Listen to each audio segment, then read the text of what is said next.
And now, hailing from southern Alberta, Canada, weighing in at more than he cares to admit, your pilot, your captain, Mr. Elron Steele. Well, hello, Mothershippers. Welcome aboard. It's lovely to have you here on another Saturday for, of course, Stratosphere and main event action coming up shortly. Hope you're all having a very good Saturday so far. Mine is great. It is a lovely day here in southern Alberta.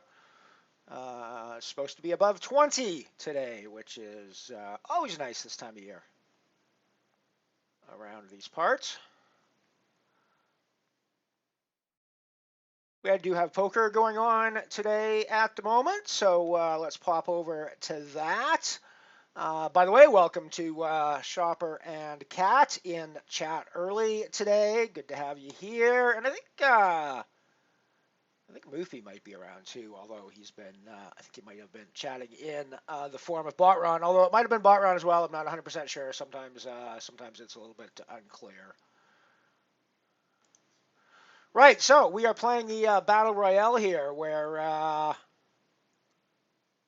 had a pretty good start. Then we flopped a Broadway. We're also in the Ironman, where good things have turned for us.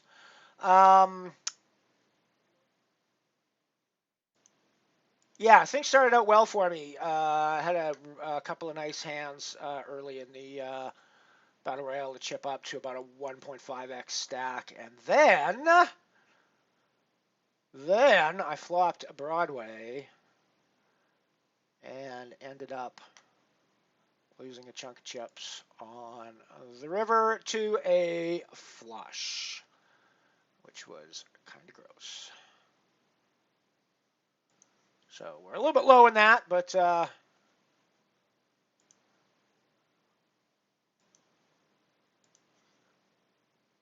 we can fight her back, I think. I late regged this Ironman, and I've been kind of playing catch up since then, but we'll get there. We'll get there.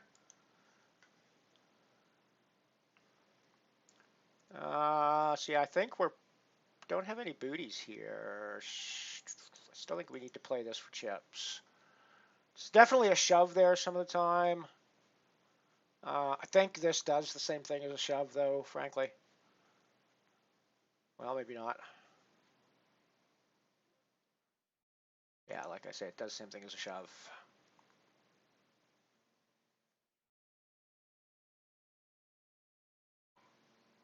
Gee, Ellie. Holy shit. Well, we're in good shape for a chop, maybe? We were in good shape for a chop. Fuck me. Alrighty, well.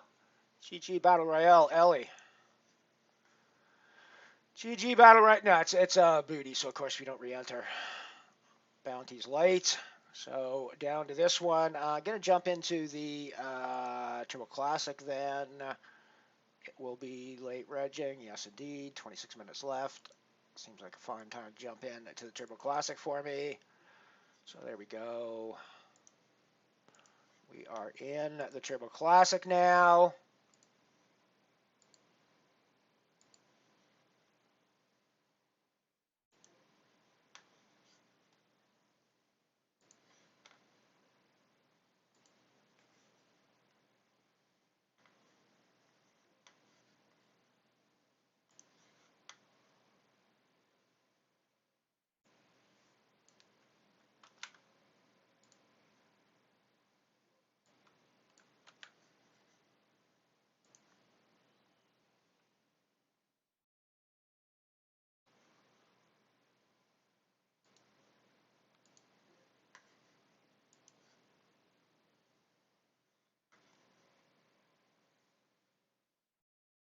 That was an interesting hand on the first hand on the Turbo Classic.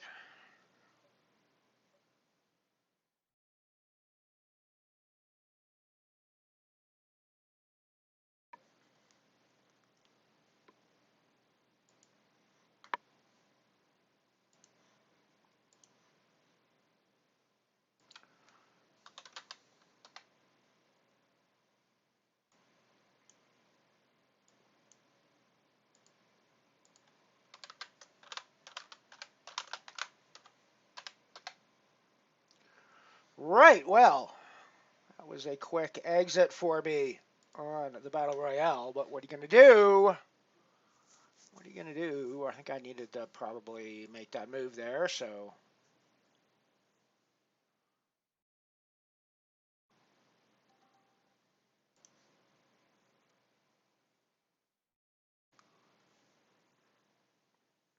Right, well, I'm going to do a little bit of social media. I think that might have helped last week get our record prize pool, so let's see if we can't do something like that again.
Sorry for being quiet here, folks. Just getting the social media sorted out. We'll be back with you guys in just a few seconds. Almost finished here.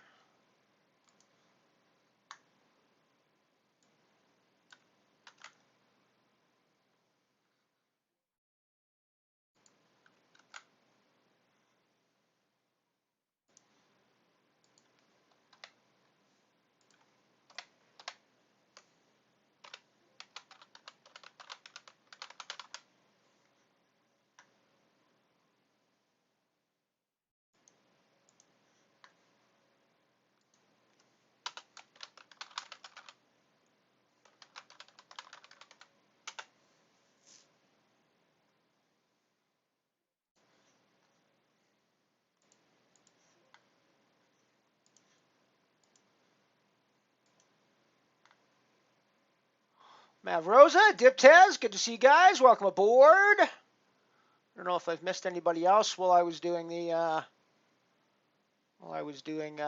social media stuff, but we're largely back.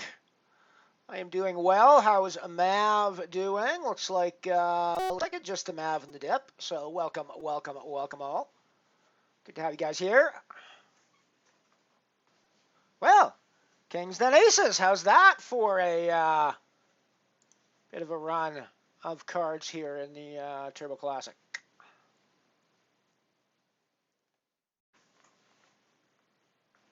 We are a bit over 15 minutes away from the fabled, the storied, the iconic Stratosphere, everybody. €5 buy-in, 275 euros guaranteed. But last week we had a record prize pool of 418 euros, everybody. 88 total entries. So, 100 would be a cool number to break at some point. That'd be fun.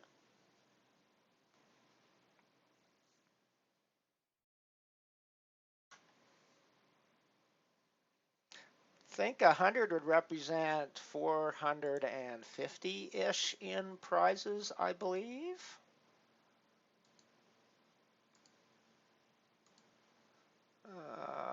Where are you, Stratosphere? There you are. Lobby 475. So 100 entries should represent 475 euros in prizes. So 100 entries would not get us to 500 euros in prizes, but it's close.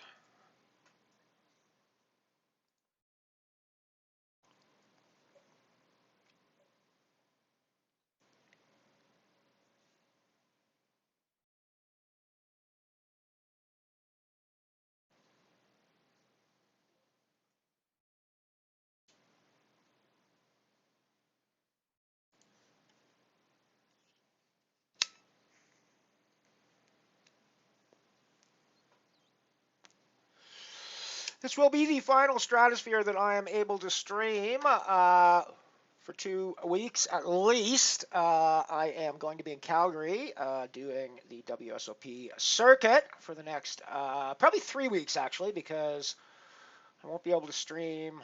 Well, no, next week will be 2 weeks, I guess. I should be back for the third week. Doing the math in my head. I could be wrong about that, but I think so.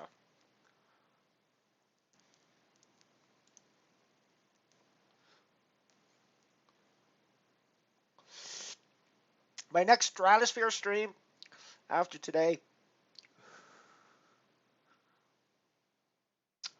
Oh, wait. Let's do this. So my next Stratosphere stream after today is going to be May 20th, it looks like.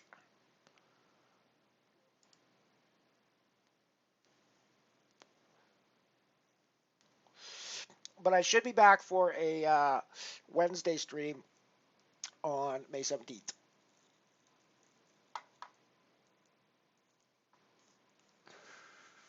And I should be streaming on Monday as well.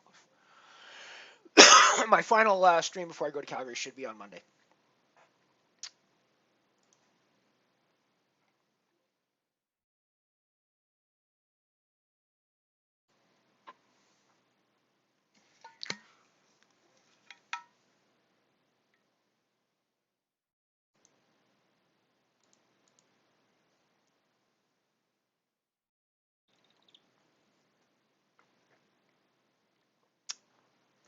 Well, that was a bit unlikely, I have to say. Nice little pickup for me, though. Seems like I probably shouldn't get that much value out of that spot, but I'm happy to do so. Against that player, given what just happened.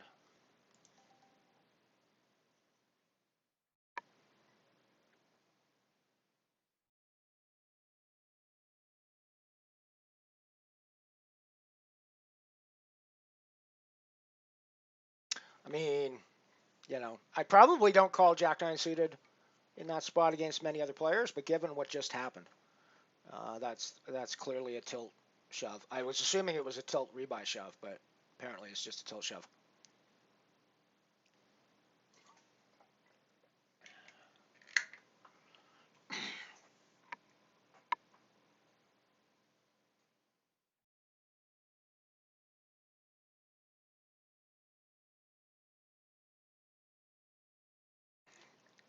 I am officially off the coffee for the day. Had my third cup. Um, so I think that's probably plenty for the Ulster during the day. So I don't know. This is a life hack that others may have already figured out in their time. Didn't take them 56 years to figure out. It may also be a life hack that is only actually a life hack for those of us who shave our heads and or are naturally bald. But for reasons I won't go into, I've started showering at night sometimes right before I go to bed. And I sleep way better on the nights that I shower right before I go to bed. I'd always shower in the mornings before when I get up, which still do sometimes. But it's actually, yeah, I mean, I actually sleep a lot better. It seems like I've been, so it's probably been 5 days out of the last 2 weeks that I've done it. And I'm positive that I've slept through the night far more often on those days than I have on the days where I didn't. So I think it might be something I'm adding to my evening schedule now. Now, of course, I say that it might not be relevant for anybody, for other people. I was thinking about this, and I was actually gonna talk about this on Wednesday's stream. And when it came into my head during Wednesday's stream, I was like, wait a second, maybe this is only relevant to somebody who's bald. Because if you have to wait for your hair to like if your hair's wet, maybe if you do it with a shower cap, if you've got hair, if you do it with a shower cap, keep your hair dry. Might actually be the same sort of thing. But yeah, it occurred to me that if you're gonna shower and then have to wait for an hour for your hair to dry, it's kind of less. Because what I've literally been doing is showering, toweling off, which is I'm dry in 30 seconds when I towel off, and then pretty much going straight to bed at that point. So and it's been it's very. I was surprised actually. I thought it'd keep me awake. I thought that having the water and because in the mornings it's a great way to wake myself up if I have to get up early or whatever and I'm haven't quite had enough sleep or for whatever other reason I wake up really tired. Jumping in the shower is a good way to wake myself up. So I was assuming when I did it in the evening it would keep me awake for another hour or two after I did it, but no, it's actually amazing for falling asleep, I thought. I don't know. I won't belabor the point, but and like I say, it may only be an ideal life hack for those of us who shave our heads. But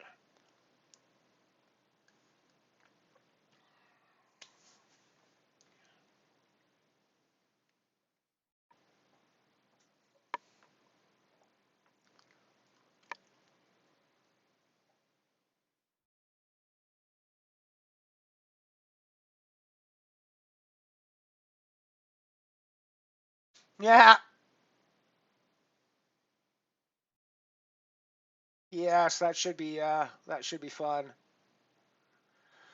I remember when I introduced Sari, I brought Sari back from Africa, and she got introduced to the two cats that my girlfriend slash second wife at the time, well, girlfriend at the time, and eventually second wife, um, had. And yeah, that was not a. So Sari doesn't like other animals particularly. Well, she didn't really like other humans either. There's humans she liked fine, and if you ignored her or interacted with her on her terms. She was a lovely cat. But if you're the kind of person that tried to interact with a cat that clearly doesn't want to interact with you, um, she was going to let you know pretty clearly that she did not want to interact with you. There would be claws. There would be. She never drew blood, but you would get swiped at. You would get bitten. Those sorts of things. And she's pretty much the same with other animals. So when I introduced her to two other cats, yeah, it was not. They were not. They did not get along. I have to admit it was mostly on Sari's. It was mostly on Sari's part. She didn't want anything to do with them. They kind of wanted to play, and she was like, "Yeah, fuck no, we're not. No, we're not fucking playing. Stay the crap away from me." Um, so there was a lot of chasing and running and batting and stuff like that. They used to beat the hell out of each other. I mean, not in ways that were hyper violent, but they used to beat the hell out of each other trying to get to the food dishes first when we put food out. It was pretty funny to watch.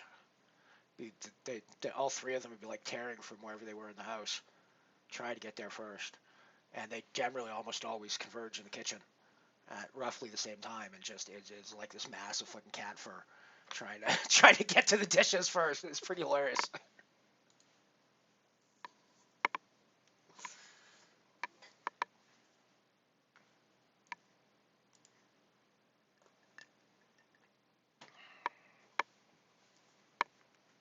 She was much happier. Sarah was much happier in a house where, um, well, and I so she there were two of them when I first got Sari in Africa. There were two of them. There was Sari and Kasha, her sister. There was like 5 cats in the litter, and I took two of them. The two runts. Um, Sari did fine, but Kasha died when she was about 9 months old from fairly serious uh, genetic complications that we weren't aware of when she was born. Um,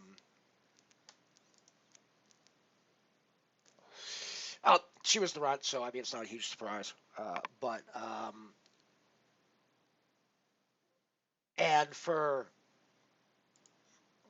months after that, like on a nightly basis, Sari would cry because they used to, of course, sleep curled up together, like they're born the same litter, so they would just be all like basically one cat ball when they slept. Um, and yeah, for like months afterwards, every night she'd be like crying because there was nobody there.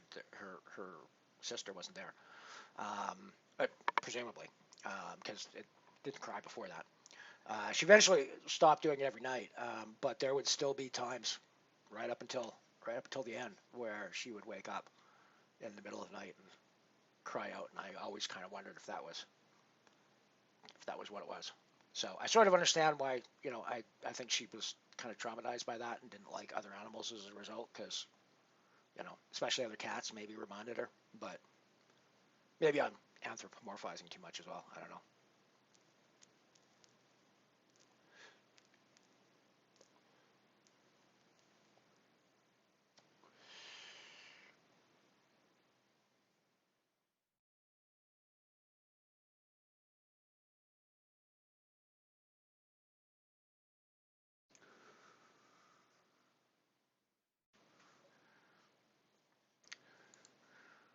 You're stuck in captcha hell, are you, Diptez? I'm not sure. I don't think I've gotten captchas in months, so I'm not sure what's going on with you guys.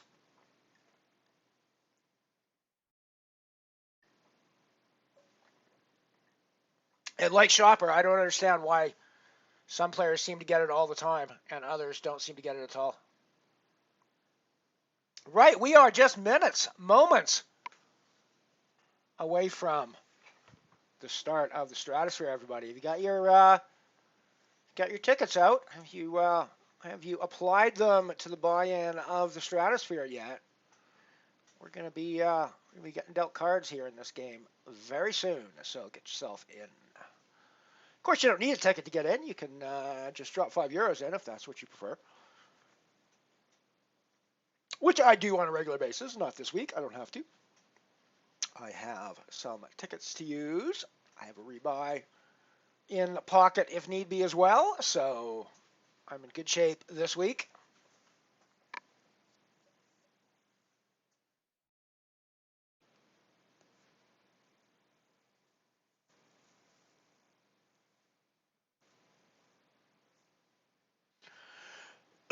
Nice dip tails. Yeah, those flips work out pretty well for me.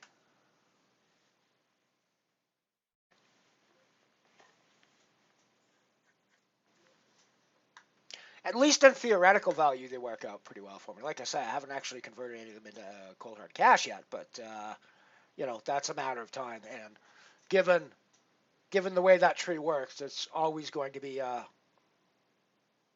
once in a while, typically going to be a once in a while sort of thing, right? I think so. Look, I think if you're somebody that buys in at the 250 euro level, or even the 50 euro level on a regular basis, then you've got a much better chance of banking tickets on a monthly basis. But if you're people like us that are playing from the flips, yeah, I would think you're probably likely to make it through the whole tree um, once every 4 or 5 months at most. I would think, because you're only going to get shots at the 50s a couple of times a month, most likely, starting from the flips, I would guess. Maybe I'm just shitty at satellites. Maybe other people have better results converting than that. But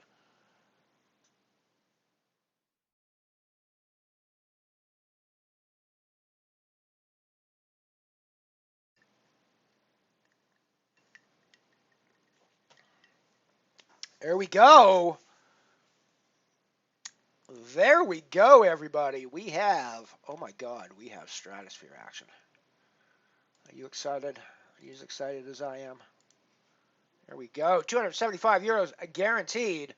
23 players in the game to start right now.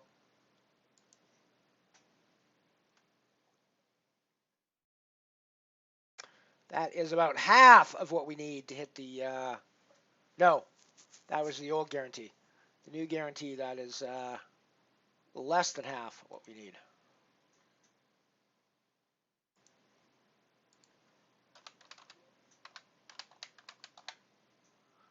We need 58 players to make the guarantee.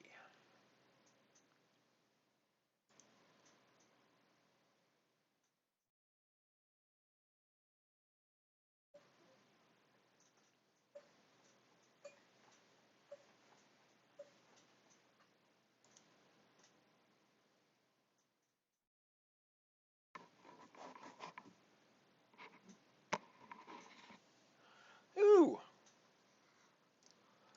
Hello, Aces in the Turbo Classic. Nice to see you. Kevathalum, hello. Nice to see you.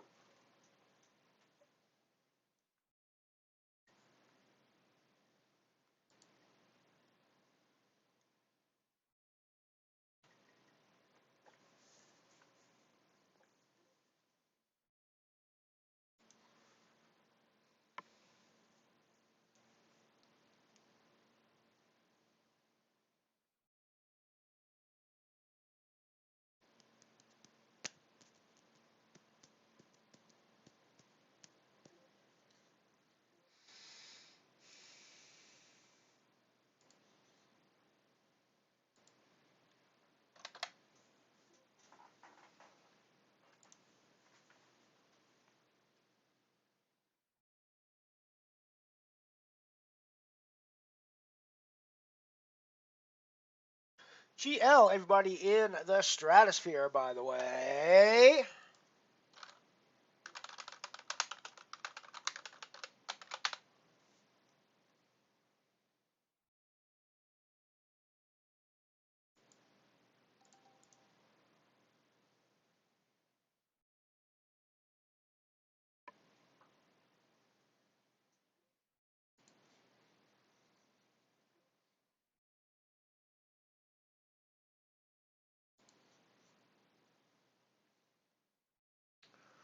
Right now, there's 8 players getting paid here in the Turbo Classic. I think Reg is going to be closed. If not, yeah, Reg is closed now. So 8 players total, 1320 for the min cash, and $90 up top for the win, 90.75.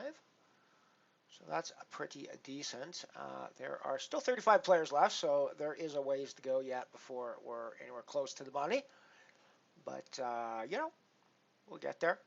Ironman is also closed. There are 26 players paid in that one.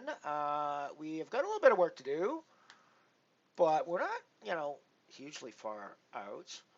$23 for the min cash in 26th, and $453 up top for the win today. Woohoo! Wouldn't that be nice? Wouldn't that be a nice way to cap our Saturday? First major win, $450 in the old bankaroo. Would not be a terrible way to cap my Saturday.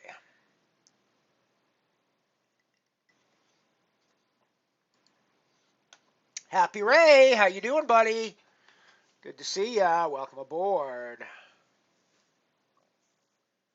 GL in the Strat, my friend. We're up to 27 entries in the Strat now. So we're like 31 away from hitting the guarantee.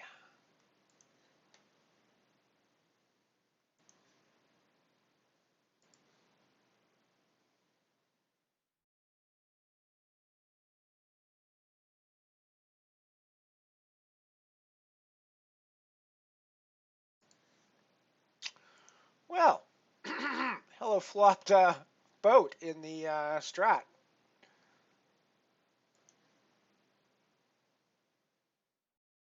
Well, hello flopped boat with a very wet straighty board.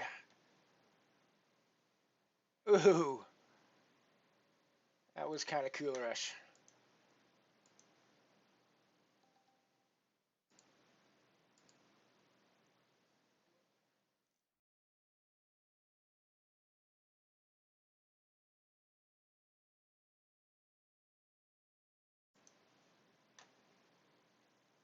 Well, we've had a pretty decent start to the stratosphere today so far.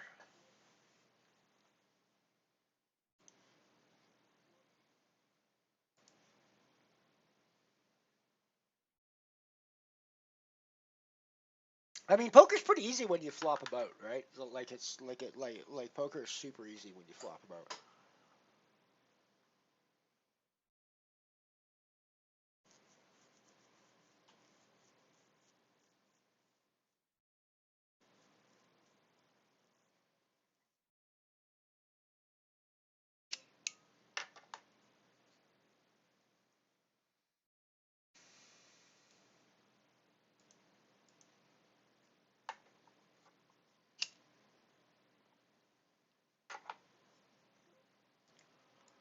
I'm isolating here.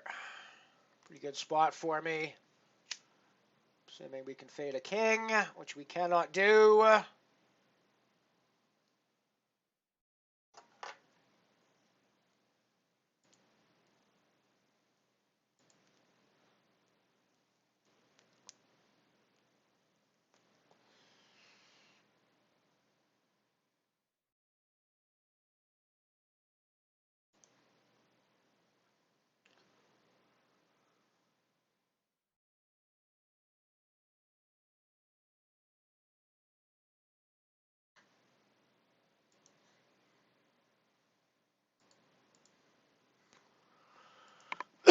Putting in the raise with the tens over here on the Ironman's probably willing to put it in if need be.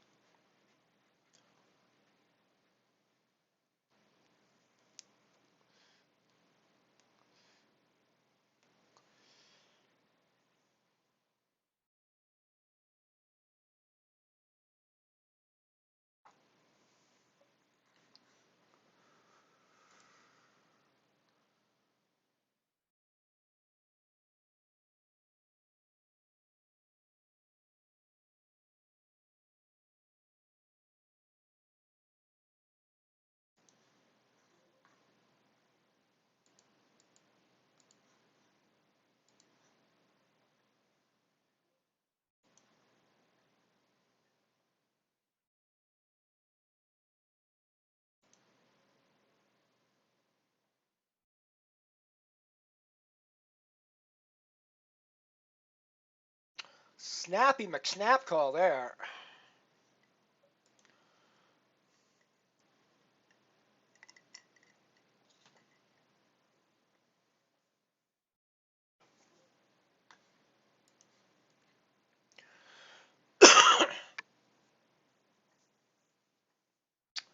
Well, that puts me much closer to the money. Still 39 players to go, though. We're down to 29 left in the Turbo Classic now, 21 away from the money, so we're closing in on that.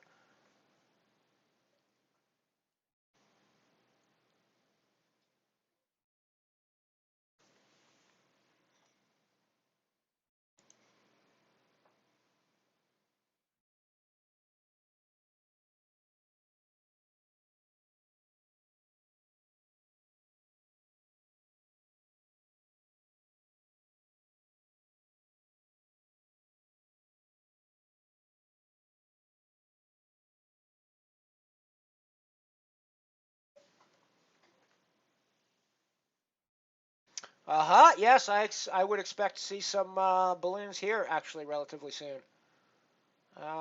Could be today, although it's tricky here in the early spring because we have pretty high winds that can just sort of pop up at any time.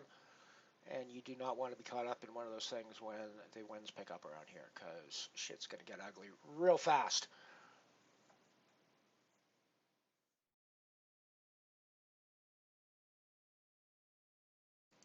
We're like 20. I'm going to guess it's like low 20s. Oh, it's only 14 according to the...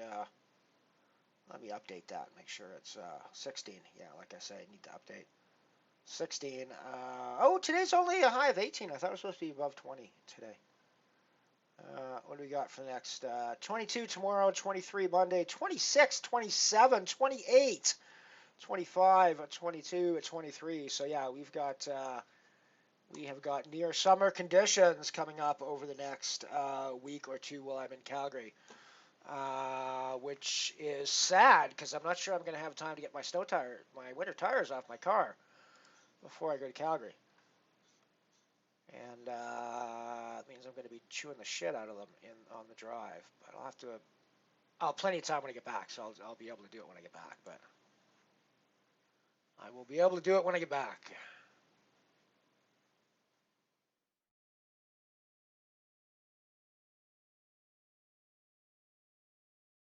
And I mean, I say chewing the tires up. It's not that serious.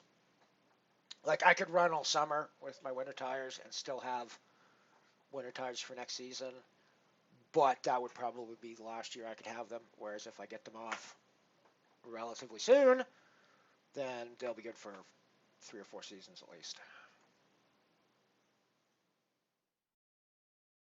But like running them all summer would be would take half their life off them probably.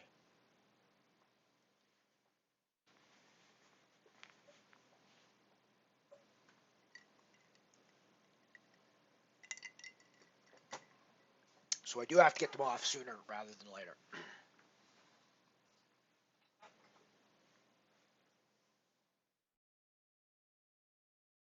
Unfortunately, the place I got it done at is not the most efficient.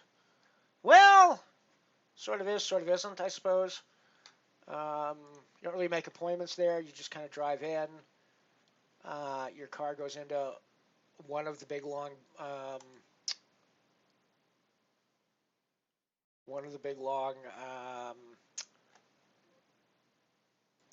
bays that have multiple vehicles in them already, usually, most of which are probably doing having longer term work done to them, and there's always spaces at the front and the back where quick service can come in and out.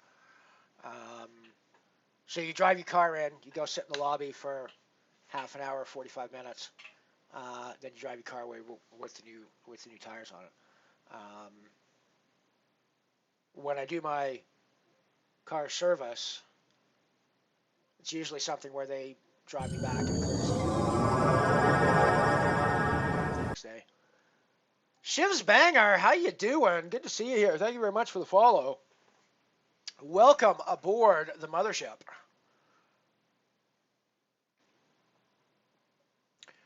We have our special game running right now. The Stratosphere, €5 buy-in, €275 guaranteed on Unibet Poker. Just search Stratosphere in the lobby, and you will find it.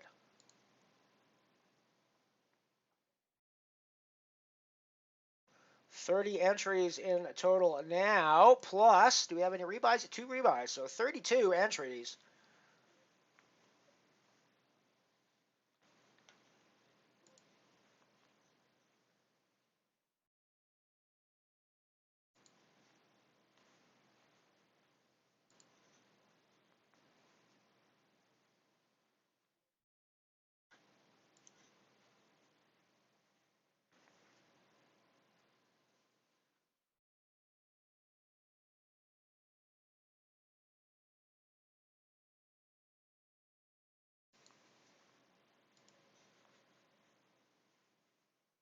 But yeah, it's been very nice. It's very nice outside.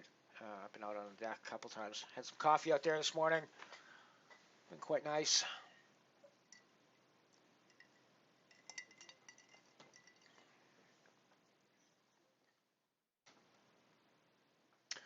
Another small family of deer in my, well, not in my backyard, next to my backyard this morning.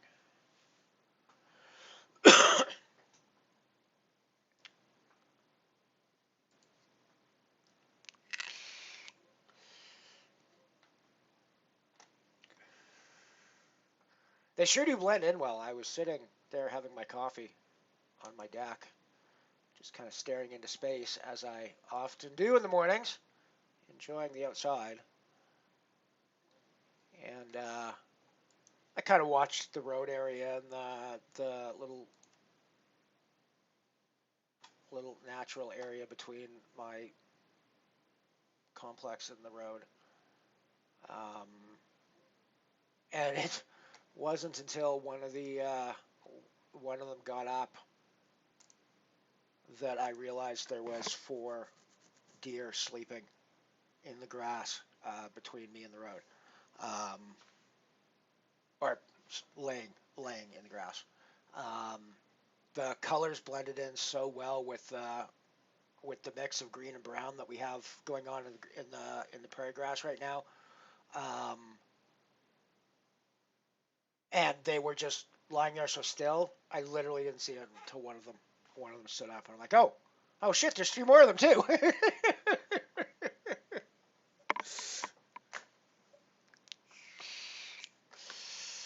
The rabbits around here do the same thing at this time of year. There's so we have these little very common on the prairies, little orange and brown cover rocks. I think the orange is like it's like a lichen that grows on the edge of the rocks. And they range from like little small to like yay or so. I don't know exactly what kind of rock they are underneath, but whatever. They're kind of dark and orange, like I say. And the rabbits get a coloring this time of year that's basically those rocks. And they'll just be just sitting there on the ground. And you'll have will not see them at all until you get close enough that it spooks them, and all of a sudden this rock jumps up and runs away. The first time it happens is really bizarre.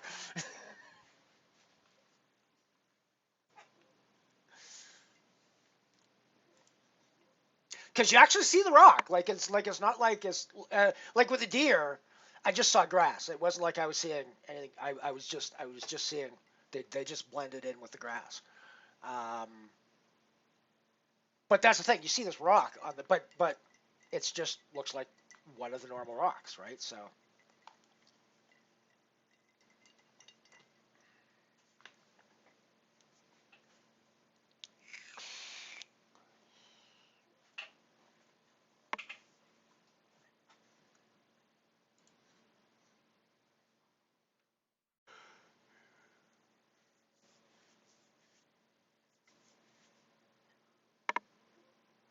Yogi Boss, how you doing, buddy? Welcome aboard.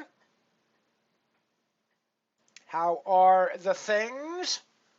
How are all of the things? I hope all of the things are wonderful.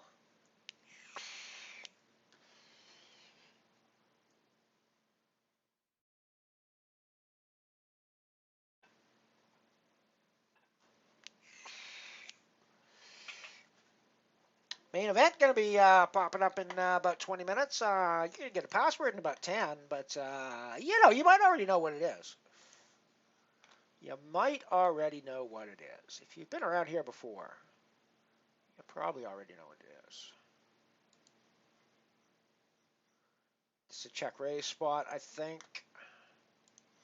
Oh, yeah. Yeah, you guys are watching this. Yeah, it's a check raise spot.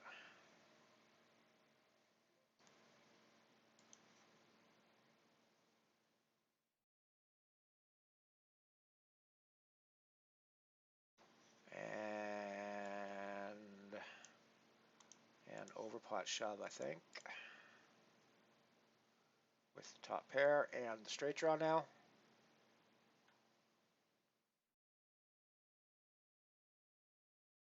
Gretzky.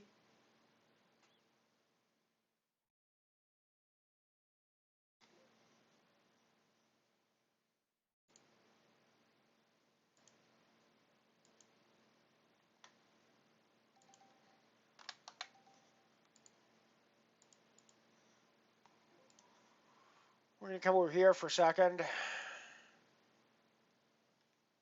Really? Fucking poker. Fucking poker.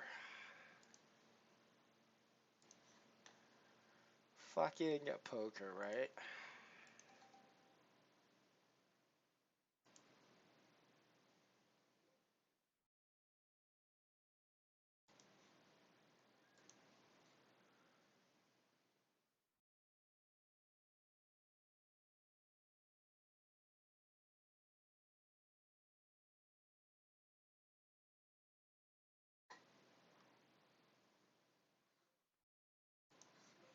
I mean, I have third pair and the flush draw, but I could be behind on both of those.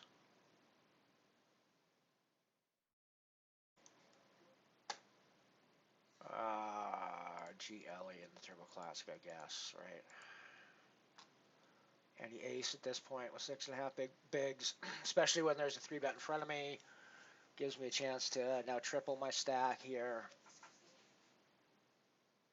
Oh, I'm in a good spot. Boomage! I like it.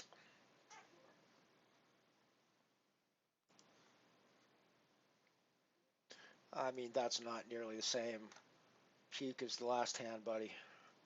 Sorry, but it's just life.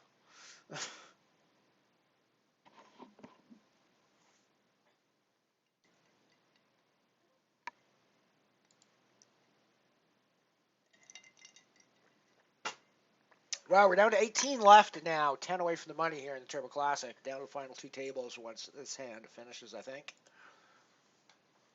And we're down to 45. 19 away from the money in the Ironman. I am 32.45 with 26 getting paid. So we're a little outside the money, but with 25 bigs, I think we're in pretty good shape right now. Okay, that one was puke worthy for my friend to the left there.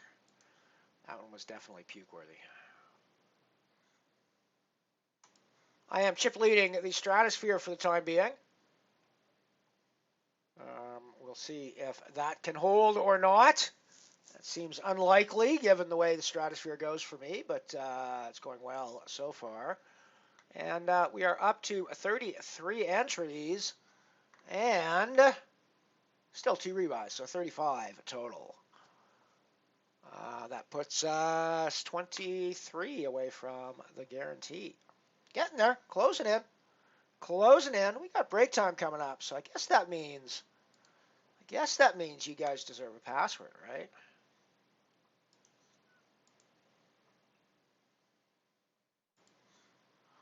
Guess that means you guys deserve a password.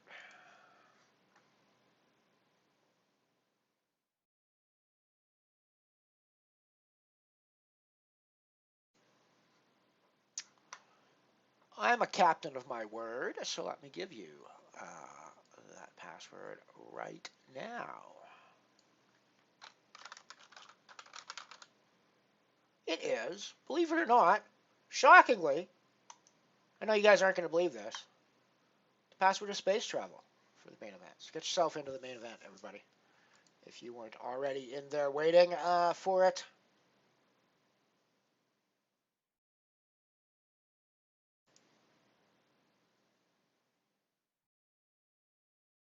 Get yourself in that game, my friends.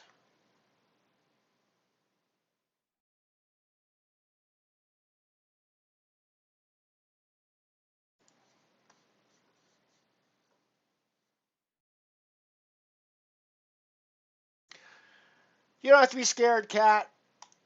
He just said boy or girl. Didn't specify felines in that. So, although I guess there's boy and girl cats. I guess that's not necessarily human specific.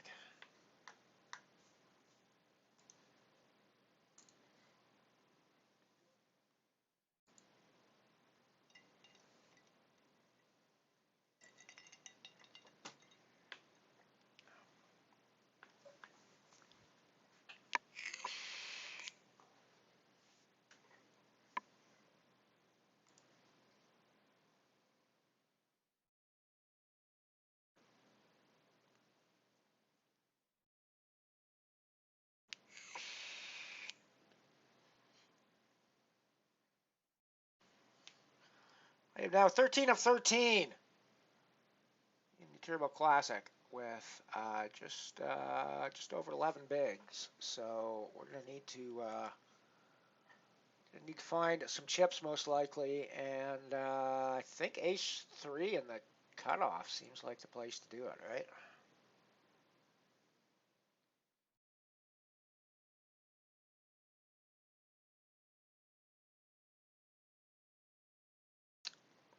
We're moderately in front, not anymore.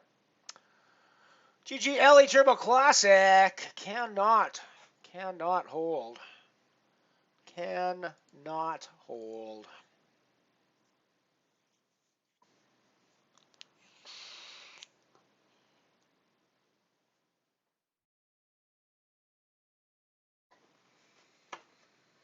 All right, it is break time. I am going to head off to the break, and I'll see you guys back. Top of the hour, 5 minutes later, the main event will begin. So get yourself into that game. I'll be back in a few short minutes. I am back, only slightly late. Not so late that I missed a hand. Not so late that I was even anyone was even waiting on me. I think I want to see a flop with my suited gapper.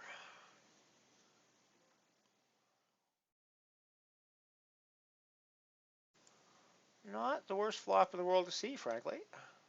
Could be better, could be worse. I think I'm probably not going anywhere. Not with my jack, not with the backdoor spades. I'm definitely not going anywhere with two jacks. Well, three jacks.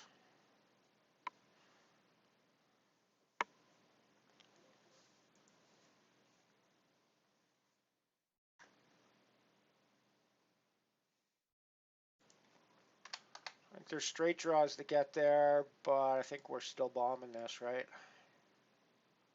Guess I could have overpot shoved. Not sure what looks stronger there. Not sure what looks stronger there. What do you guys think? Should I just lump it in there? Should I make it smaller even than the 3/4? Should I go like 50% or third?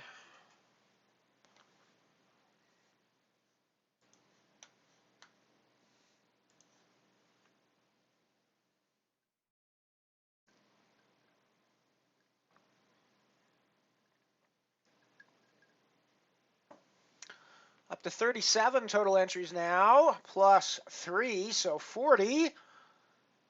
37 players, 40 total entries in the stratosphere. So, yeah, going well there, closing in.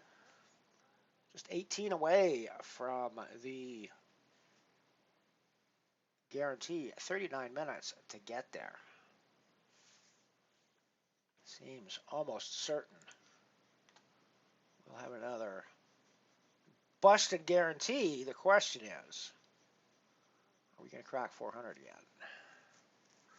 Maybe even sniff at the 100 entries. You never know. We're still quite a ways from that, so it's hard to make any predictions like that right now. But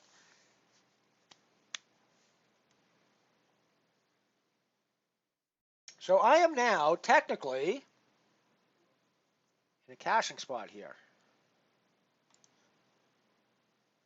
in the Ironman at 26 of 42 with, wouldn't you know it, 26 getting paid. So we are right on the min cash spot.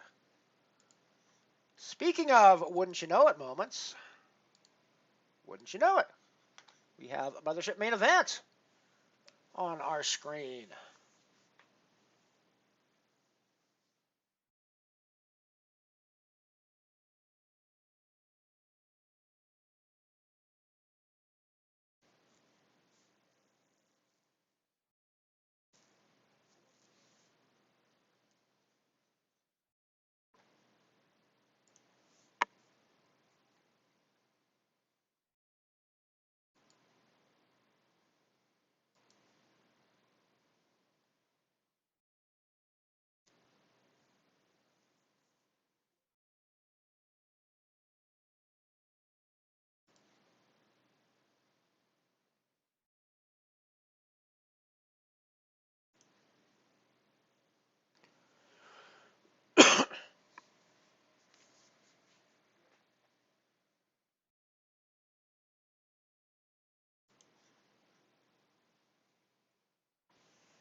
I definitely want to see a flop for my ace queen.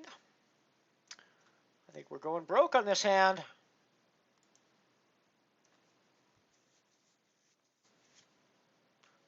I think we're definitely willing to put our stack in if need be. Would be hyper unfortunate if we're up against King Jack here, but even 8 Jack, I guess.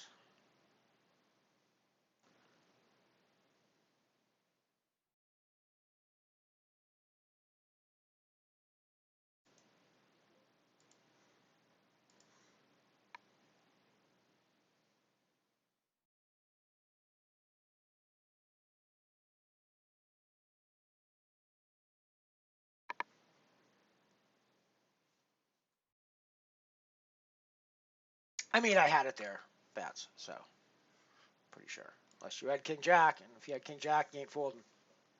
You might fold. You're not folding 8 Jack either, so. I was about to say you might fold 8 Jack, but no, that's crazy talk. Well, I don't know. I don't know what you would do, but I think in general, that's crazy talk. If you end up with 8 Jack there and somebody else has King Jack, you're just fucking going broke, I think.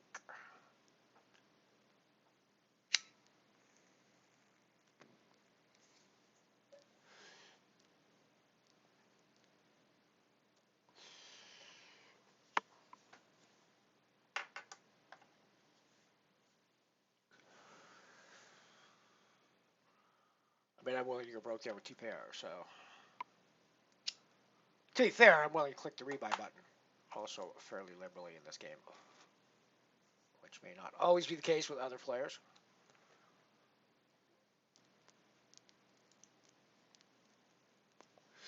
Only 1 rebuy, so it's not like you can just play crazy and pound the rebuy button.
was going to call the 2.5, but I think I'll get away from Kevin Thallam's 3-bet.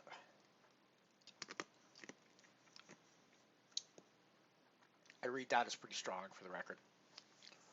Under the gun raise to 2.5 and Kev 3-bets. I'm going to guess he's pretty strong there.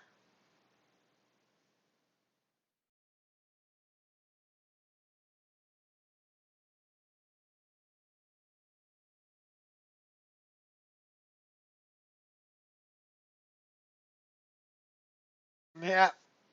GG.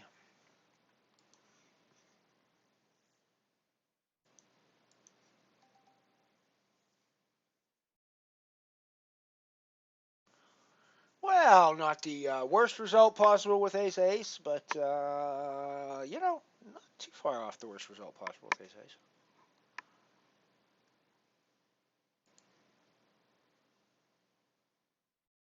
It is above getting blocked with ace-ace, and it's above, well above, losing with ace-ace. So, you know.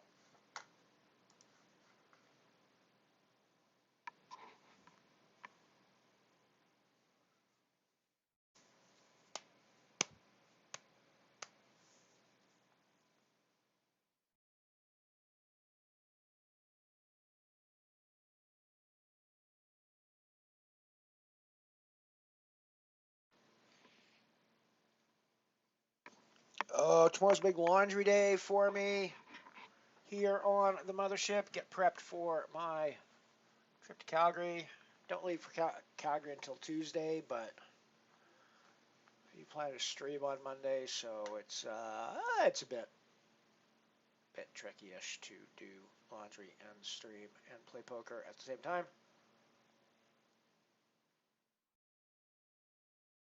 Excuse me.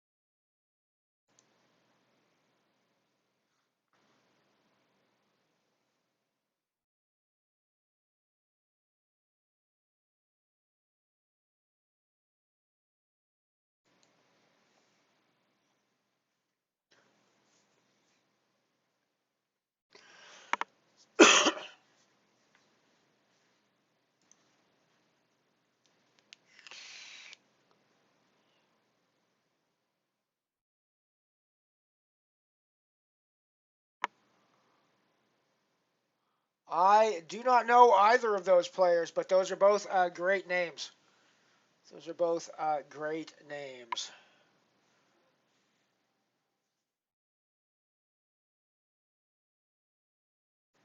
Did you hear me, Kevin Thallam? Did you hear me? And you're just gonna 3-bet me all the time now, cause I always think you're strong when you 3-bet. Is that what just happened? Did you just listen to what I said on stream and then use it against me? That's not fair. That's not fair, guys. You're not allowed to do that. 26 of 36 here in the Ironman. 10 from the money. It's not a great flop for a C-bet, but Ace King is still ahead here a lot of the time.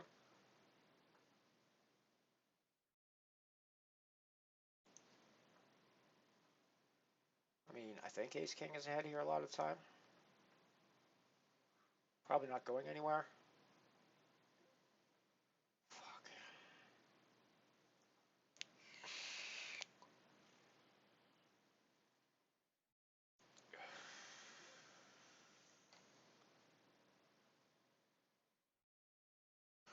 Yeah, that's my fault for not just fucking shoving pre-flop, right?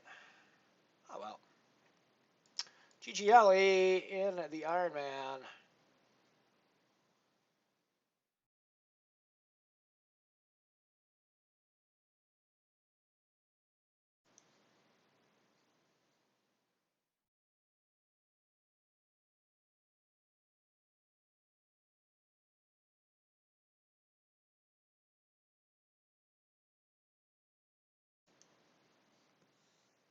I mean, not GG, obviously, but we'll see.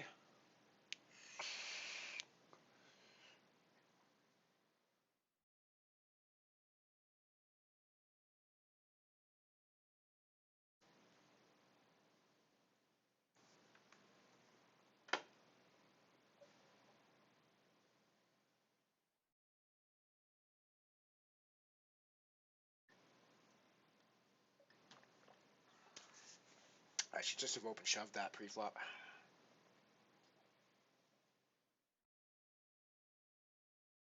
And if he calls off then, it's his mistake. And yeah, we still lose, but that's his mistake, right?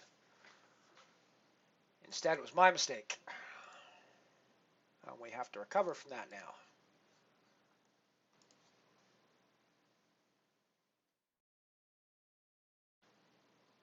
To be fair, I'm getting hands to be able to potentially recover from it, so at least we're not just going fucking card dead after that terrible mistake.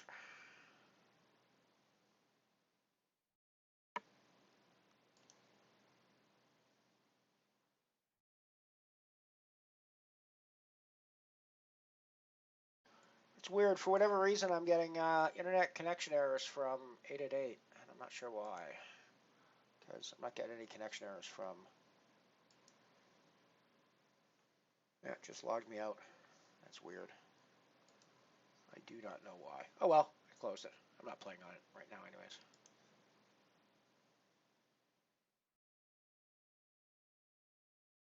Getting hammered fucking lately over there. Jesus. I'm so in my sort of stellar run up, I went from like a $30 bankroll up to something like 110 in 6-ish months, 9-ish months, something like that. Which for me is pretty quick.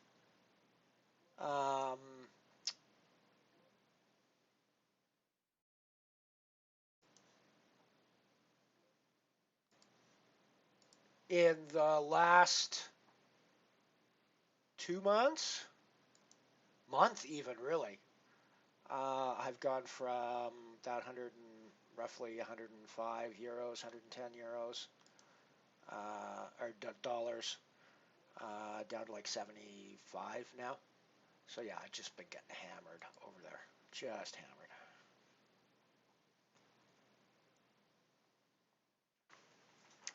I'm sure it'll turn around.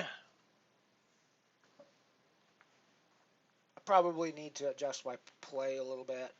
Probably need to be a little bit more willing to get rid of hands for a while at least.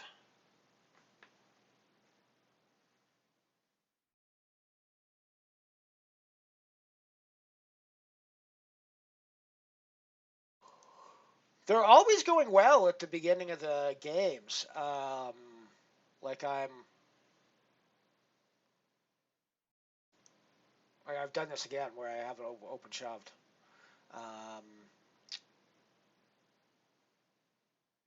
But yeah, I'm starting well in almost all of the games that I play there, where I'll get doubles early or big pots early. And then it just all goes to hell in the mid game for me.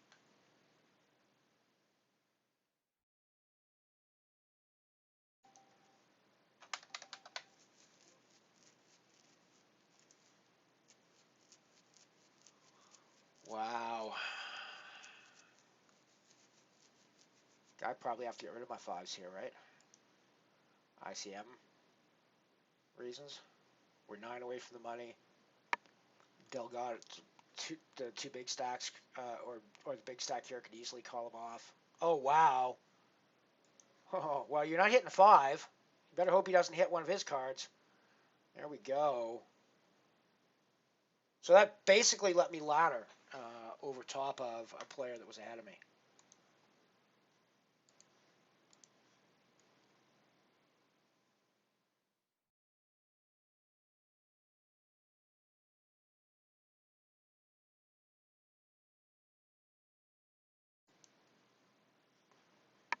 $30 of 34 now, so we're still outside a money spot, but we're 8 away.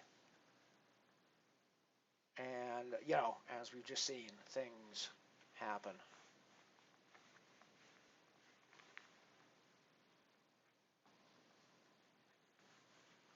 I mean, I could have been chopping that pot with Hammy, but I think the fold is still the 100% the right move, right? In that spot. When there's a player already all in with a bigger stack than me. And a big stack waiting behind to call it off. All right, this is a good spot for me. Are you fucking kidding me? Wow. Wow, right. Jesus Christ.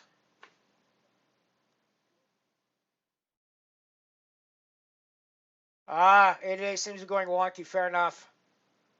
That would explain why. I haven't had a chance to really look at my social media or anything. So, our apologies.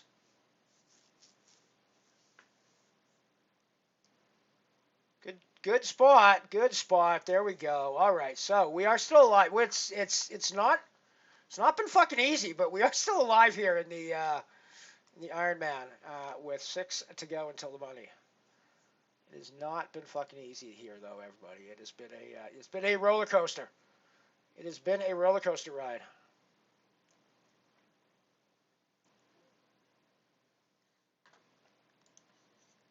I do, however, think nice things might be happening here.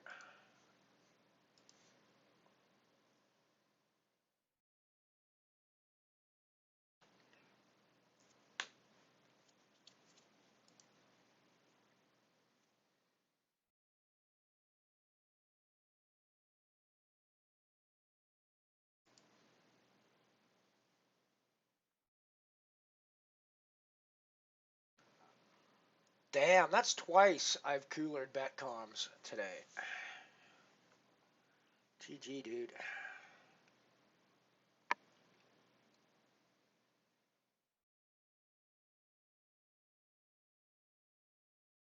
Uh-huh. Yes, that makes sense. Yeah. DOS or whatever. DDoS.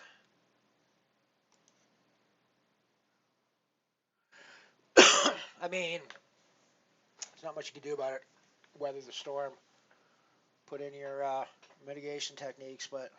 And the client is shut down. I closed mine. When it logged me out, I closed mine.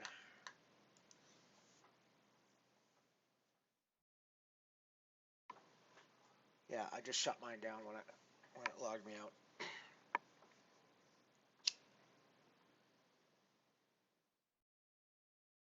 So, who wants to bet on whether my shoes arrive before I have to leave for Calgary on Tuesday or not? I got a message on, so I ordered them Sunday night.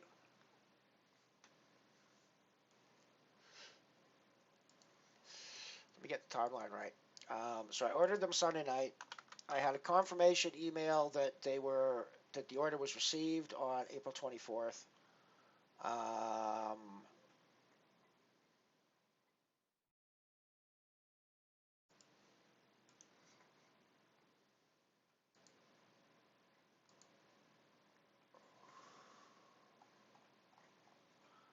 We on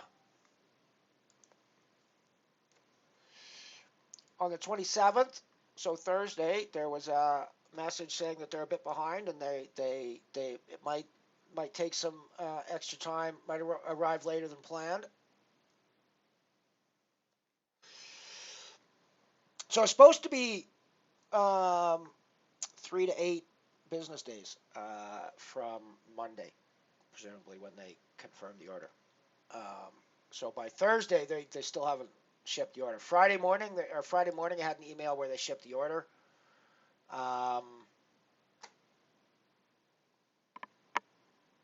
So the question is, will they arrive sometime Monday or Tuesday? Or will they arrive Wednesday and then have to sit at the post office for 2 weeks while I'm in Calgary? I'm assuming the post office will keep them there for 2 weeks, but...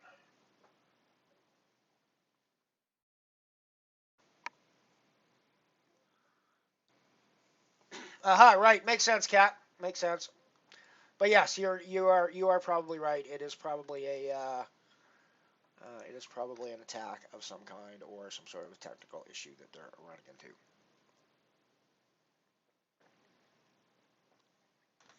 Having worked in a variety of um,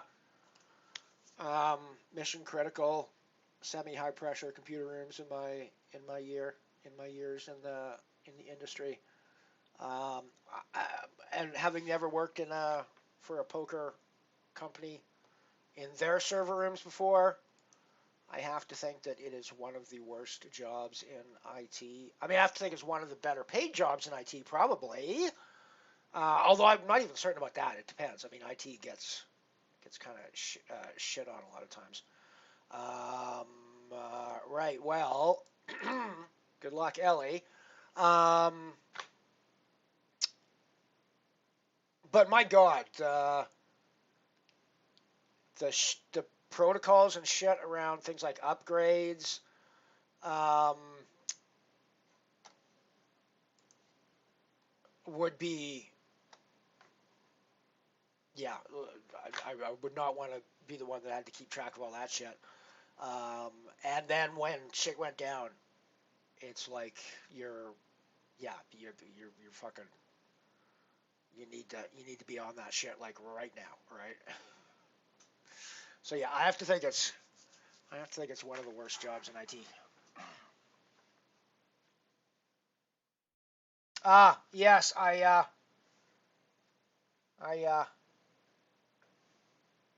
I can understand that then, a cat.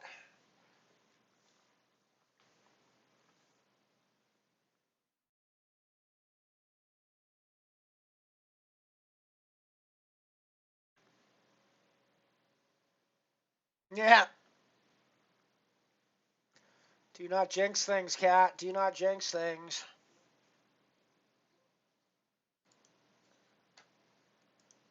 For the record, I've lost a few chips down here in the stratosphere, so we are no longer the chip leader or in the top. But we're still doing okay. 40 bigs. Up to 47 players. 6 rebuys for 53, which means we are just 5 players off of cracking that guarantee. And there's still 14 minutes left to get into this game. So I think it's going to happen. It does not look like we're going to hit 400 today, but you never know. It was kind of a rush at the end last week, so that was what got us to the 418 last week. So you never know. Might have a rush.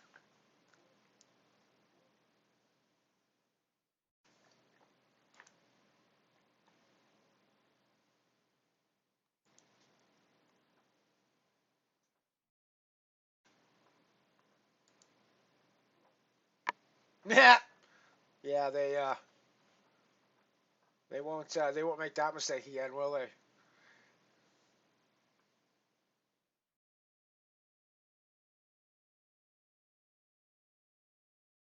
As a cost-saving device, we've decided to book all of our ambassadors on shifts in the server room. Um, yeah, that policy goes down the tubes immediately after Ian's stint in the server room. I don't know what the rest of the ambassadors, but 100% after Ian's stint in there, that policy goes out the fucking window.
My God, the mighty 8 deuce, so you guys missed it.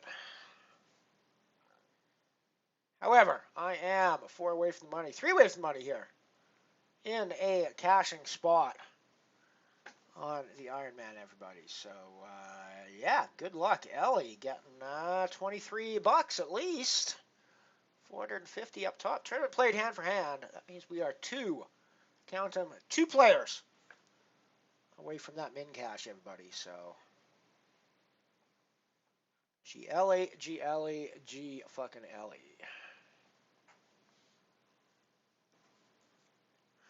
Main event is up to 19 entries with 3 rebuys, so 22 in total. That means 4 places getting paid at the moment, with 513 for the min cash and 2180 up top for the win. 13 minutes left in reg on that one. Hello, Stratosphere. We are now at 54 total entries for the strat with 10 minutes remaining. Just 4 more players or rebuys to get us over that hump, everybody. Over that guarantee hump.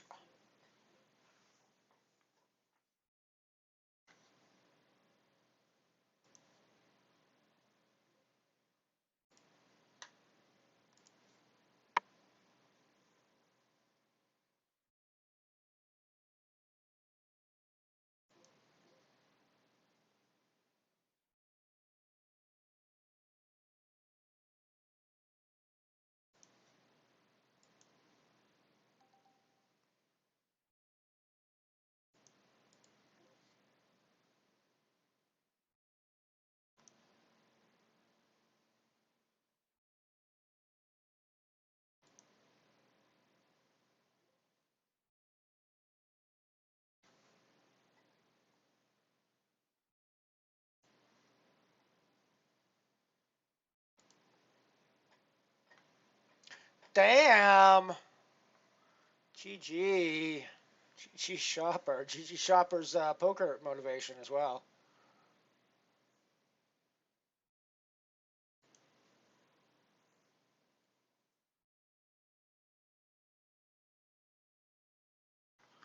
I am sitting pretty good here. We just took a decent pot against Michael that honestly, once I got into it, I'm like, probably shouldn't be fucking involved in this pot.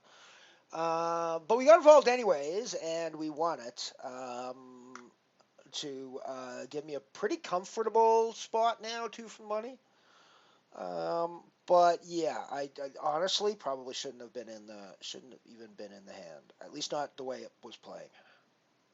At least not the way it played. I could have ended up being one of the shortest stacks in the game at the end of it had it gone wrong for me. It didn't, so I got lucky, but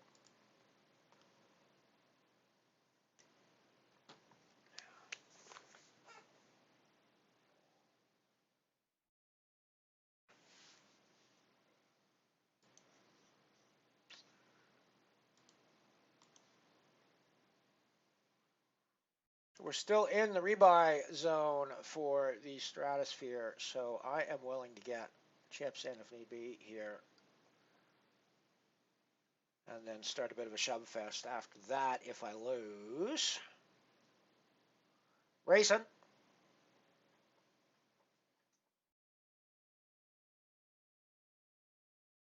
GG Miss Cassandra.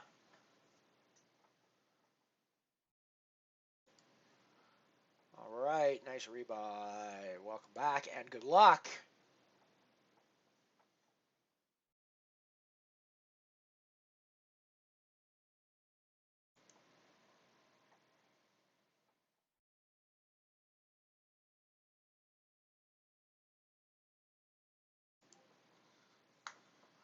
Six minutes to go. And prize pool has now started growing. We have 280 euros and 25 cents in the prize pool now on the back of 59 total entries, everyone.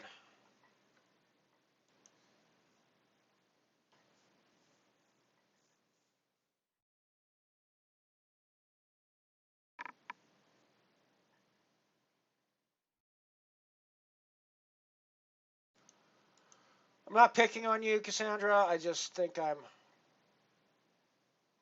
in a pretty good spot.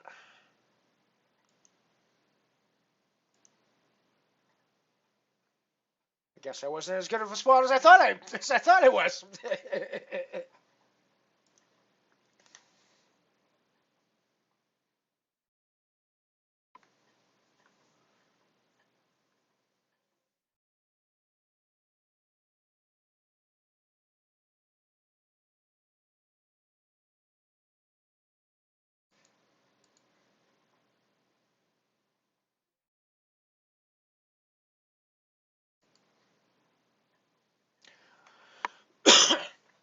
Still 28 left in the Ironman. I just picked up another pot with a button raise, called by the short stack in the big blind, and then they check folded on the river with three big blinds left. So this is probably going to be another. I was going to say another raise. Kind of dumb for me to get involved in a raised pot against Hammy at the moment. But I think it also feels kind of dumb for me to fold Ace King to a limp at the moment as well. So here we are. Here we are.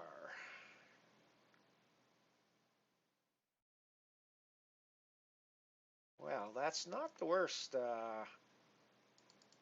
card in the world for me.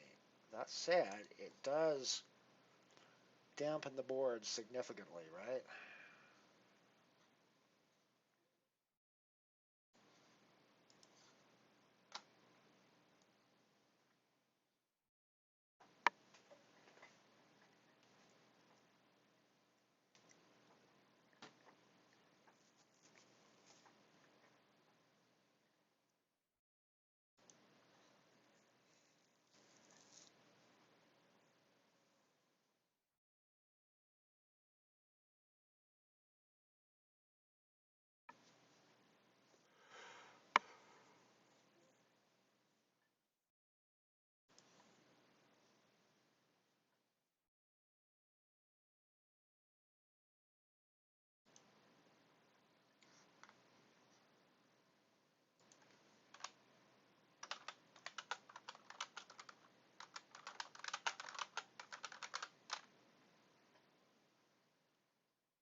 Up to 289.75 in prizes now on the main in the stratosphere.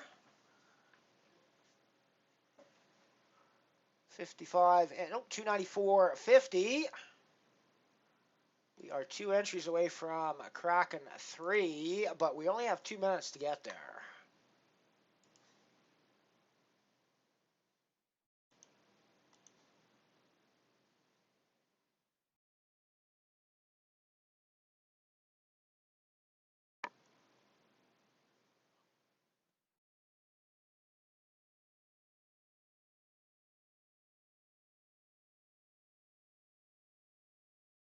Yeah, fun.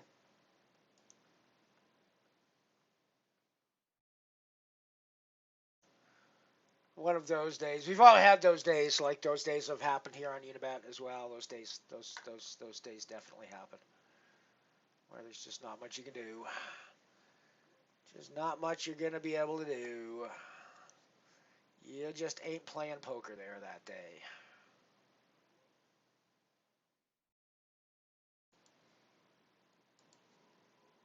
But we're still at 28 here.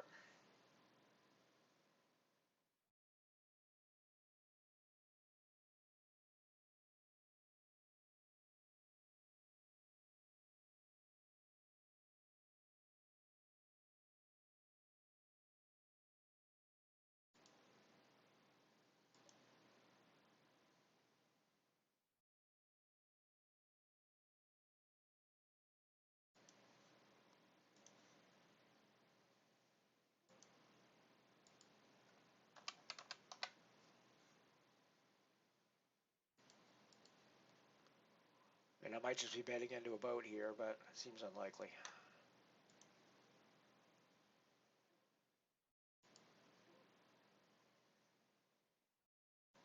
I've been really lucky picking up chips here on the bubble, I have to say.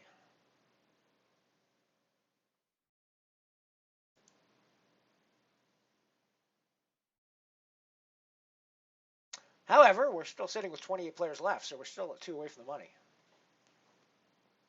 Hopefully, that situation will change soon, and that we will be guaranteed cash. But I have to say, barring some catastrophe situations, got a decent chance of final tabling this sucker. Now, been very lucky to find some good spots to pick up chips here on the bubble.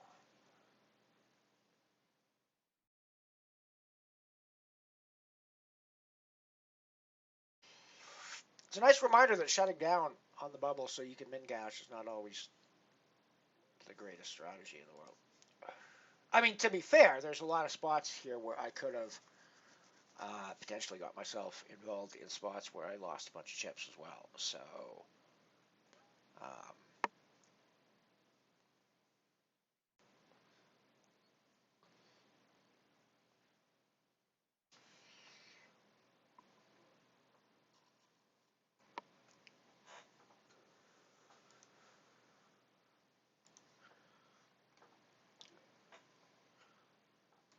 right, well, I'm going to say entries closed on the Stratosphere. Indeed, registration closed. We ended up with 313.50 in prizes, so there was a bit of a rush there at the end. 57 entries, 57 players, 9 rebuys for 66 total entries. Hey, I am Elron 66, and we had 66 entries today. That's cool.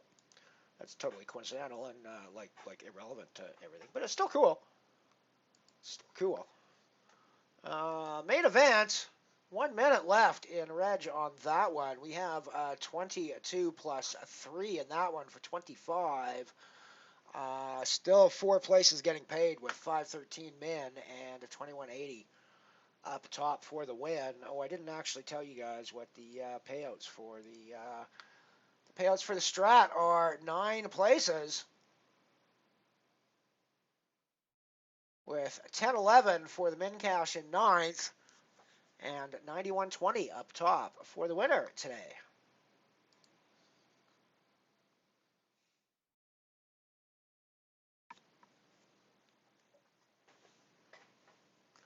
GG rebuy in the main, Cat. Good luck.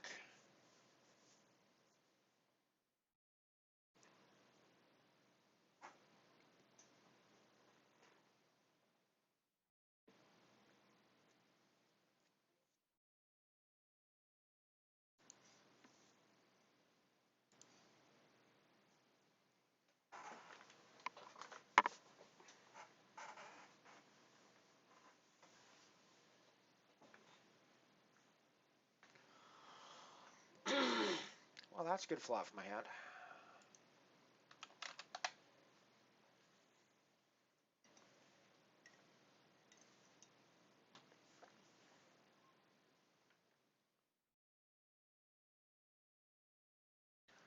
Wow, we get called 2 ways. I guess there's deuce 4 out there sometimes. I mean, Table Melanie's the one that's going to have that most of the time.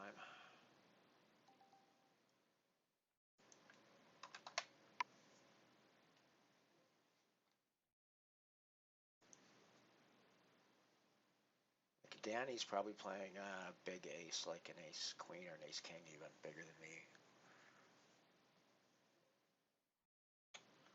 Board pairs with the 5. I guess we just put it in here. Well, make them put it in.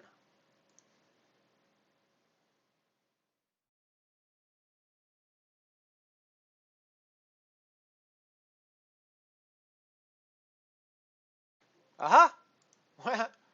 That's all I need to do, apparently, was move off to another table because we're now in the money.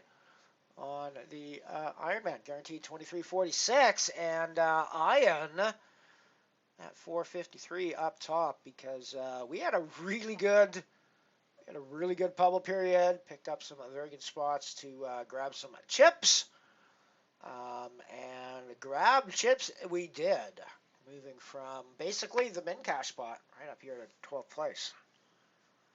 So with any luck, we can hold on and get ourselves a bit of a cash in this one. So like 12th place would be. It's amazing how shallow these structures are. I'm looking. 12th place should be pretty decent money, right? $26 instead of $23. So I get like a $3 ladder if I make it to 12th instead of busting in 26th.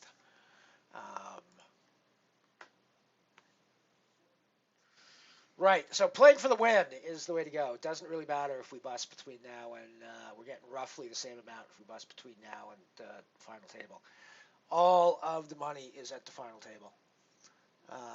Yeah, $29 for 10th, $29.90 for 10th,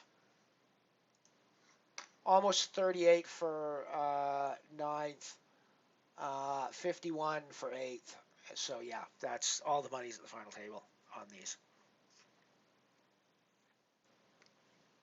The bottom end of these are so flat.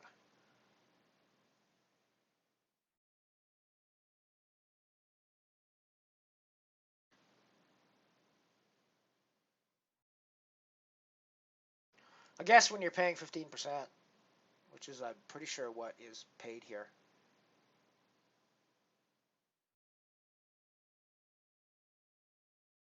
Yeah, roughly paying 15%. It's got to be fairly flat at the bottom, but still. Like there's $6 difference between 26th place and 10th place. So not even, barely a buy-in. Well, no, not even a buy-in. This is a 10-euro. So not even a buy-in between like 3/5 of a buy-in between min cash and 10th place in this one. Wow. Yeah, all the money's definitely at the final table in these.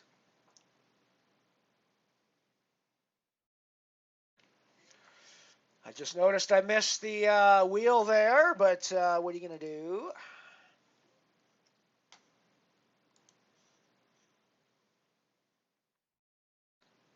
No, I'm not about to compensate by raising. I would have raised this anyways.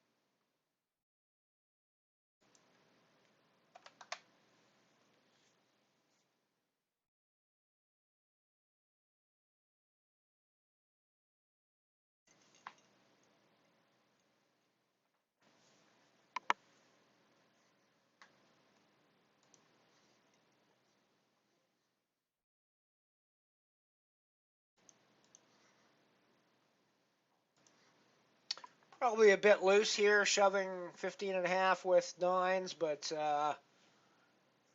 what the hell, right? Uh-oh. Uh-oh! Can we hold? Well, we might have to get there. Who knows?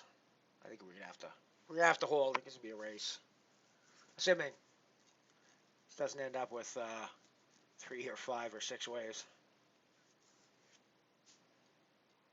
Looks like it's gonna end up at least 3 ways, I think. Oh no. Oh fuck. Jesus.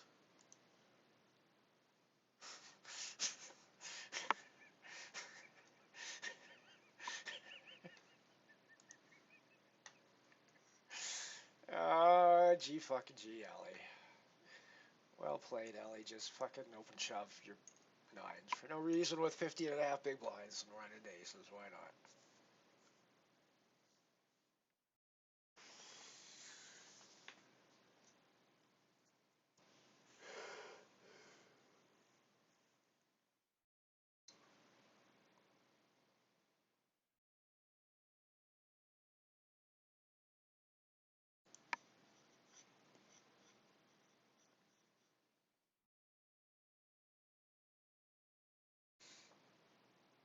I mean, it seems to have frozen for whatever reason. The rest of my tables are still playing.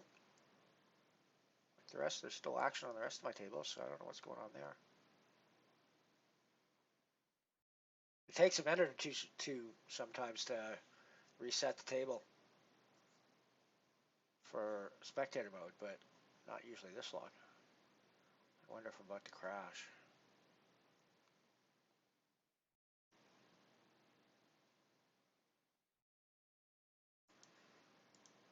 Right. Well, I guess I'm just gonna close this and open the table again.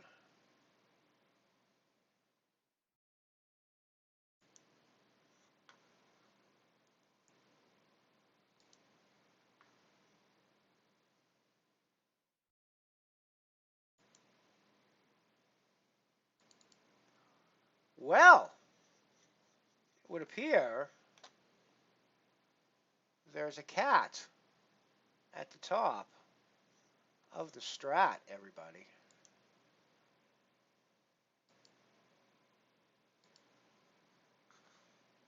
Look at that, 57.62 big blinds for the cat.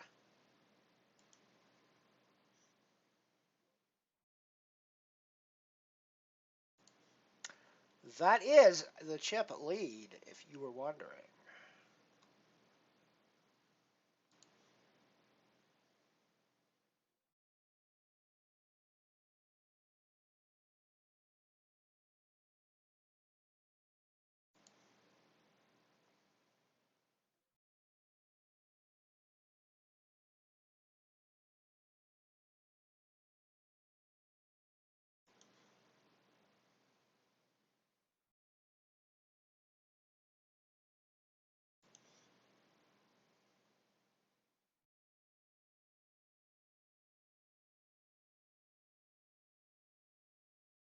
Yeah, yeah, exactly.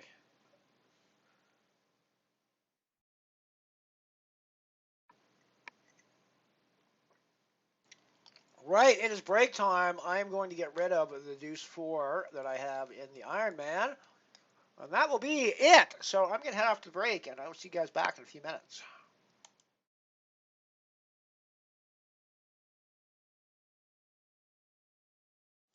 Right, well, we are back, everybody. Even on time this time. Crazy. I'm 14 of 25. Guaranteed a min cash in the Ironman, and chance at some pretty big prizes. Wouldn't be my biggest ever score here on Unibet, but I'm pretty sure 453 is number 2. Number 3 at worst.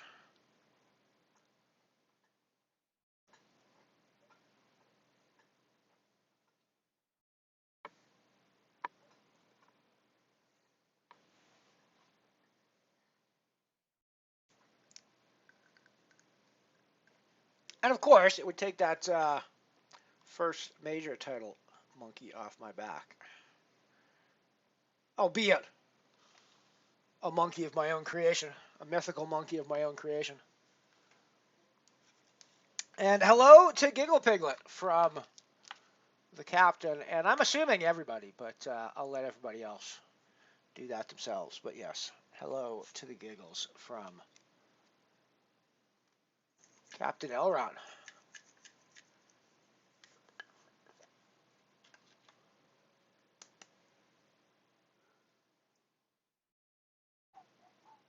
Sunday work. I remember being an IT guy. And indeed, that was a thing. There was no such thing as weekends in my world. Pretty much everywhere I worked were 24/7 operations, so it didn't really matter what day it was. There was shit going on. So you were on call. If you're on call, you're on call. would usually be Saturdays, Sundays, whatever. So, yeah. I don't know, later in my career, well, I was going to say later in my career I didn't go in on, but that's actually not true. When there's exercise going on, it didn't fucking matter what day of the week it was, right? I was working when I was at the military job. I was working. Didn't matter what time of day it was, what day of the week it was. We were there.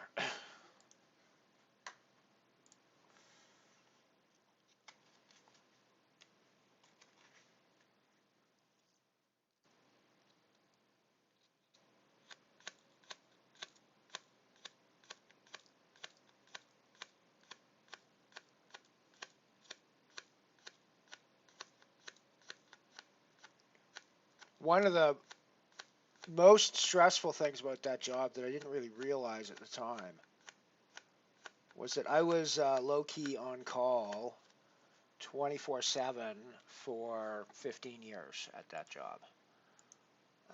And I say low-key because I was never actually, it was never official, and I was never paid for it for any reason. But 100%, I was the only person in the company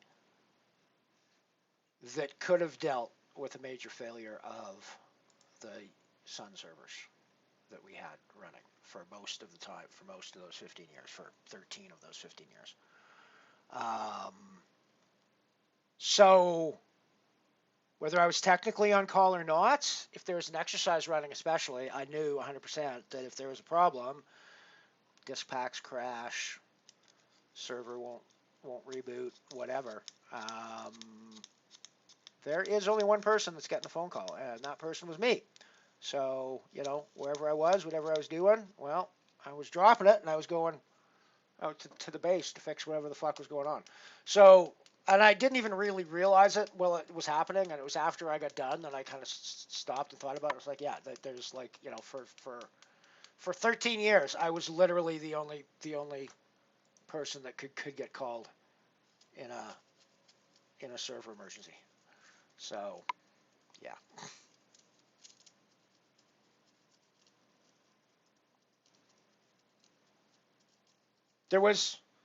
Did have two other people that worked in my department with me. They had other specialties, and neither of them was. I'm not going to say they were incompetent on Unix. They weren't by any stretch of the imagination, but they weren't. They were.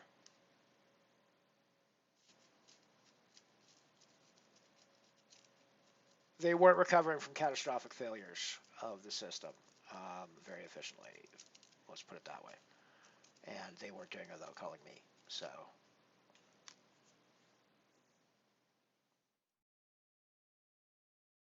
They were recovering on their own from a variety of fairly expected or previously encountered crash symptoms, but yeah, if the shit just went dark and somebody had to come in and figure out why, that somebody was me.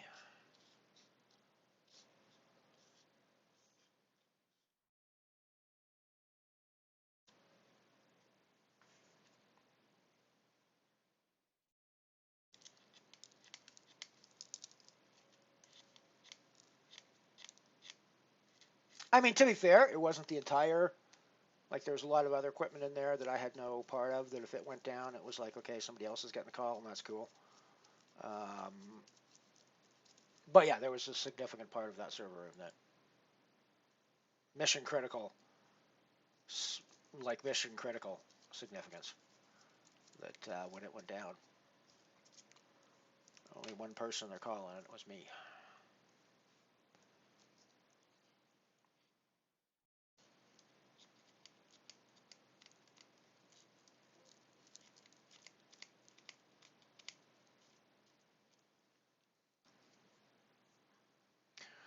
And the truth is, I was low-key on call 24/7, 365, because even when we weren't on exercise, I wouldn't have to drop everything and rush in that moment when exercise wasn't running typically. I could tell them, well, look, we can have the system down overnight. I can look at it in the morning or whatever. But still, that was definitely the most stressful part of the job. Overall, it was a very low stress environment, and frankly, most of the time we were sitting around waiting for shit to break.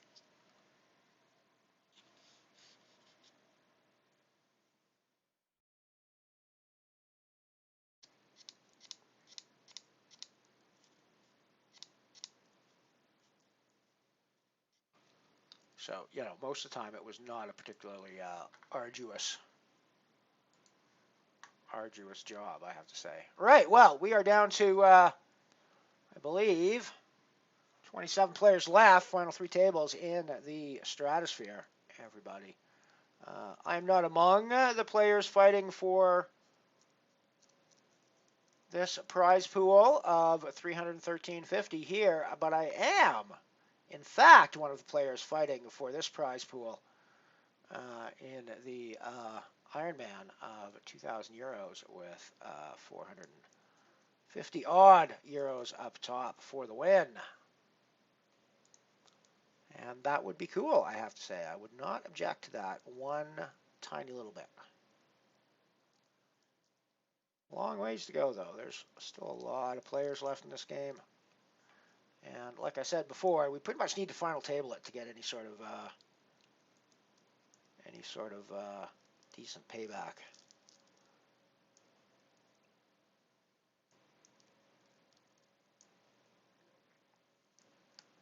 So, and I'm probably not making a profit on the day unless I cash something else without getting a final table on this, because I think I'm more than 30 euros deep to... Oh no, we're 27 euros deep, so I can get in... Yeah, I don't have to actually final table it to break even or make a profit in this one. I just have to get to roughly where my current stack says I should get, which may not happen when I bust with queens here. On the other hand, it may be easy when I double with queens here. So there's a couple of ways this can go, right? Because I'm going to guess the money's going to go in the middle, and there's only three possibilities, i.e., we're either going to take some dead money, we're going to get it in and lose, or we're going to get it in and win. But we're getting it in with queens here. I think that's the point I was trying to make with that whole diatribe. Oh yeah, we're getting this in. We are so getting this in, everybody. Gee, Ellie.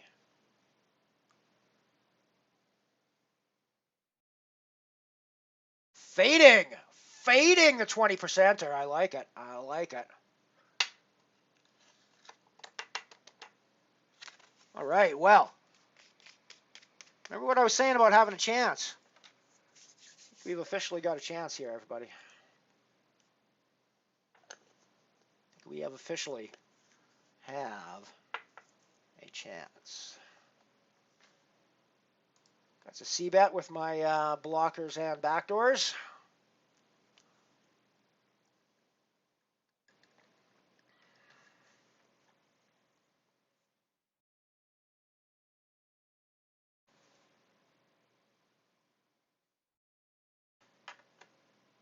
Yes, must have the TV.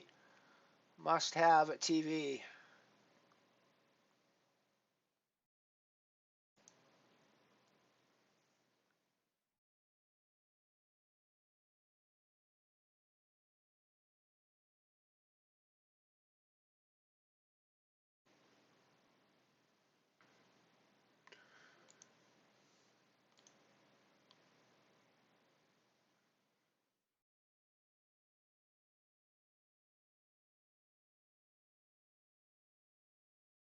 Right, so residential care, you mean like a retirement home kind of deal.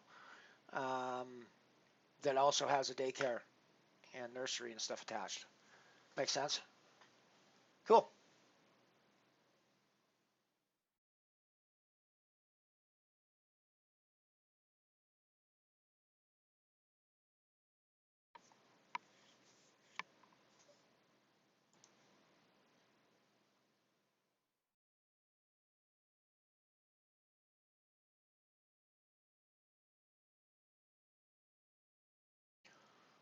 Well, holy everybody, we have a stack here in the Ironman, and a shot. I don't know why I'm being so bold and raising deuce 3 suited here, but why not? We're on a run. We're on a run.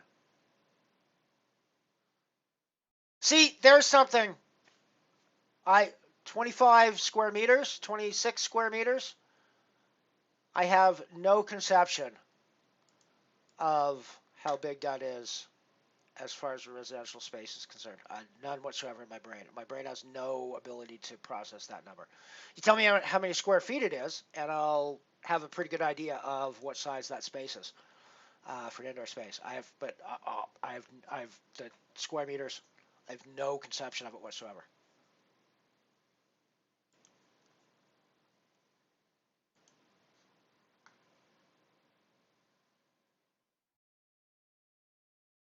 Cool. Looks good. Looks nice. All right, 26 square meters.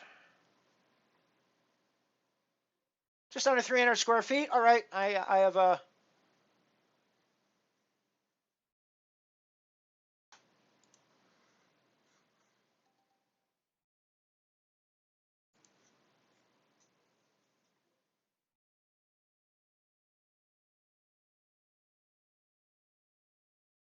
That actually seems quite small, 25, 26 meters squared. Are you sure about that?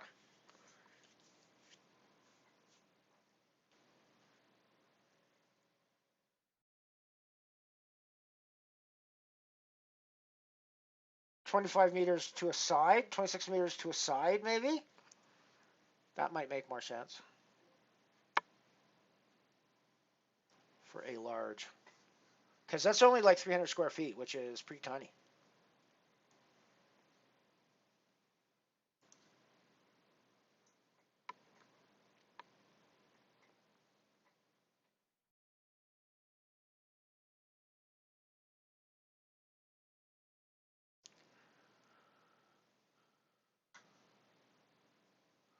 Meanwhile, they're down to 24 players left in the stratosphere. Kat is no longer in the chip lead, but she's still in third place in the chips. V6MM, who is the player that busted me with the aces into my nines, is now the chip leader with almost 50K.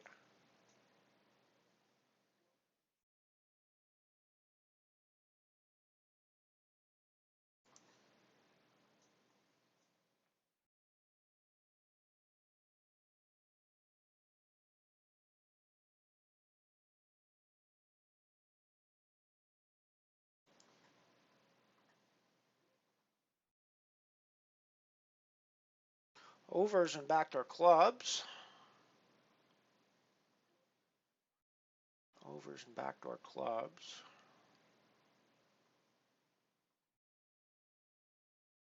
Guess we're seeing a turn card.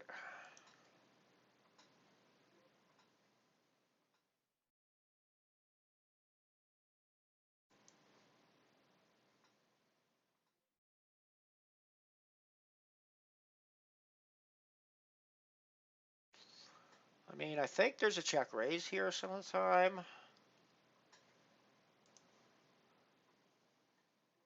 I think there's also a check call, which gives me more options. So I'm probably playing for stacks.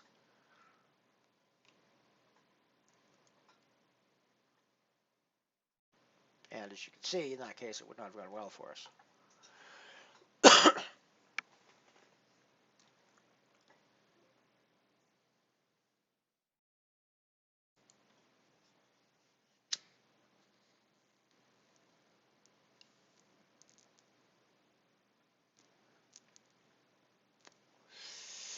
I will need to do a bit of a...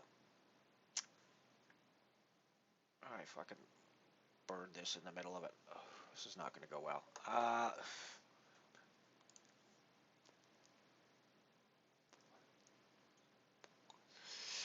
need to do a trip to the weed store before I head to Calgary. Get some edibles at least, probably a little bit more shake as well, I think.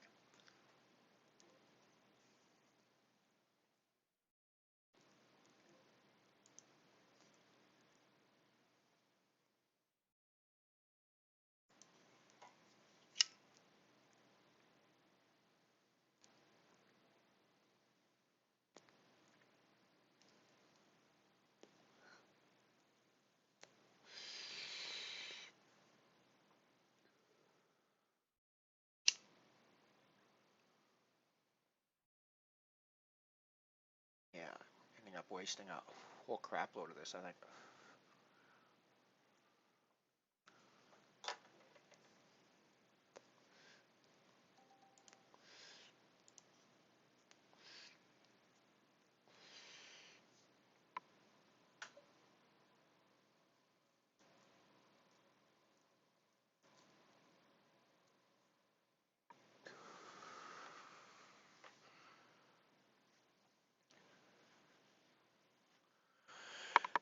Oh yeah, commas. Oh my. Oh yeah, 26,000 square meters is large. Yes.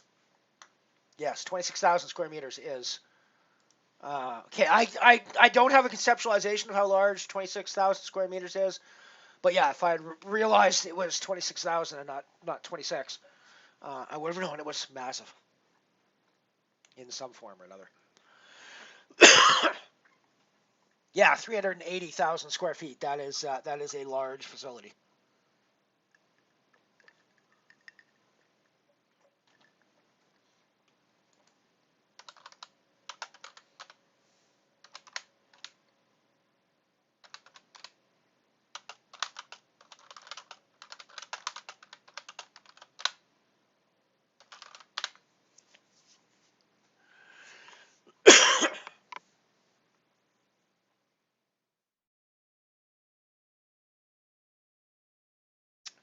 Right, we're down to 19, one away from the final two tables here. I am still in third chip position.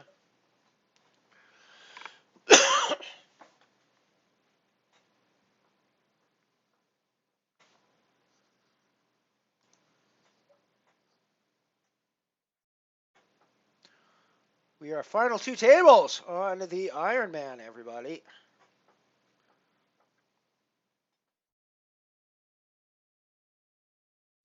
I think that's, yeah, we've laddered once, although it was a tiny ladder. Like $1.15, roughly. I start to, looks like I started making profit today at 11th place with $29.90 for the payout.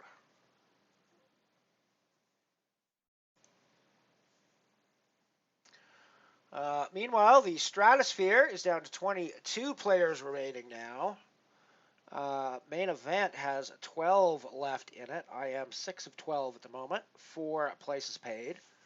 So we're closing in on the final table of that one. Ant-Man, welcome aboard. Good to see you, buddy.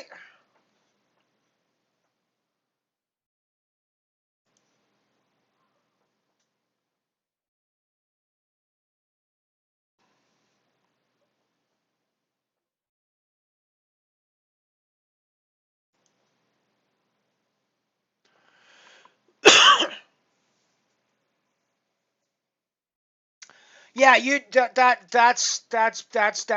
that's definitely gonna be bordering on elderly abuse if you're stuffing 150 rooms full of elderly people into 26 square meters.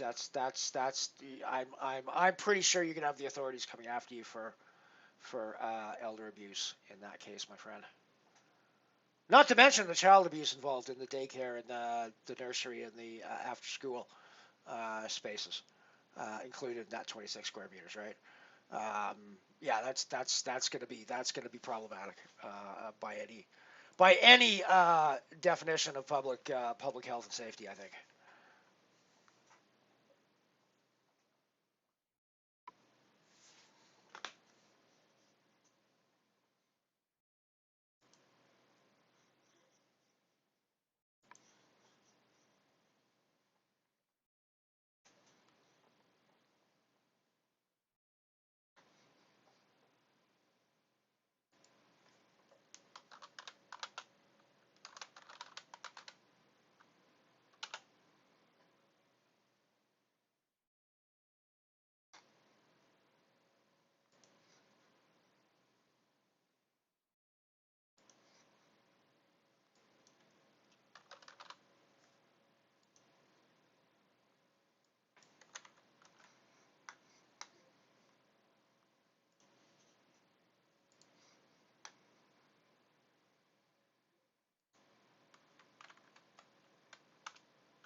Well, it looks like we are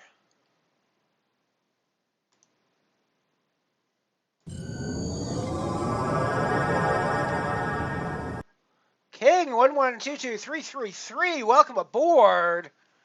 I might have put too many threes on that. I did not. 1122333. Welcome aboard, my friend. Good to have you here. Good to have you here. I am got a decent shot at my first major win here in the Ironman, and not insignificantly, 453 bucks up top. So that would be pretty cool. That's going to be my second or third best score ever here on Unibet. So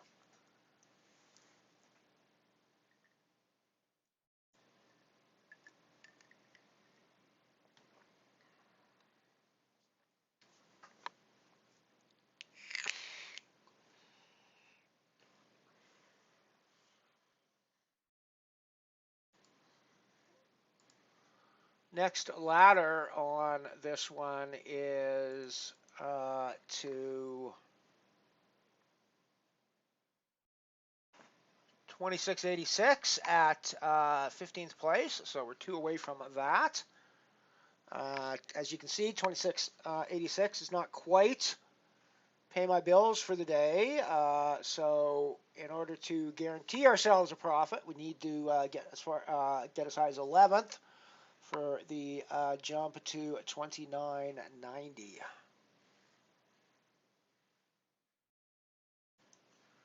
And that will give us a small profit on the day, 250 or so.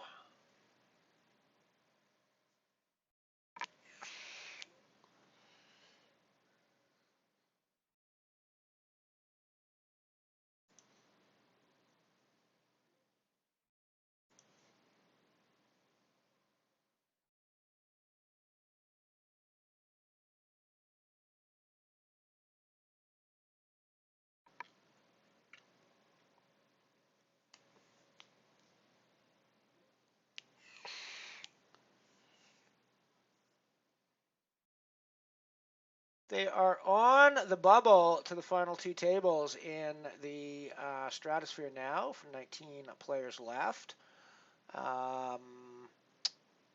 V6MM still in the lead with almost 70K now. Cat's still kicking around with just under 20K in 8th place for a cashing stack at the moment. Bustin' Bieber, that's one of the quite possibly the winner today of the alias race.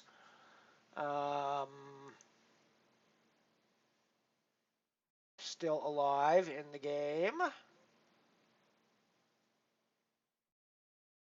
Not recognizing too many other monikers still alive, though.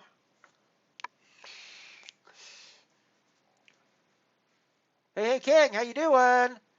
How you doing? We have 17 players left. 453 bucks up top, 2,000 guaranteed in this one, and we didn't hit the guarantee, so we're playing for 2K.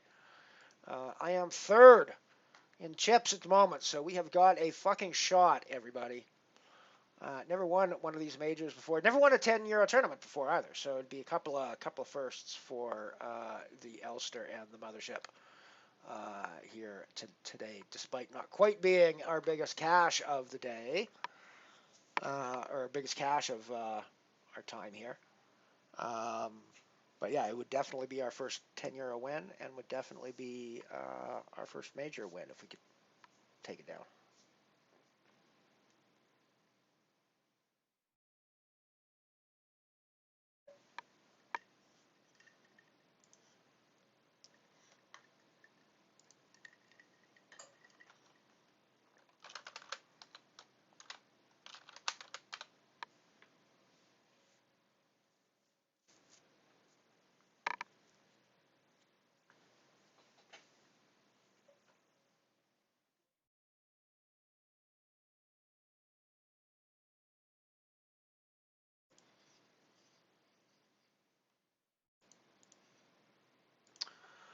Main event, life on the line. We are still 12. It's been 12 for ages here. Four places paid.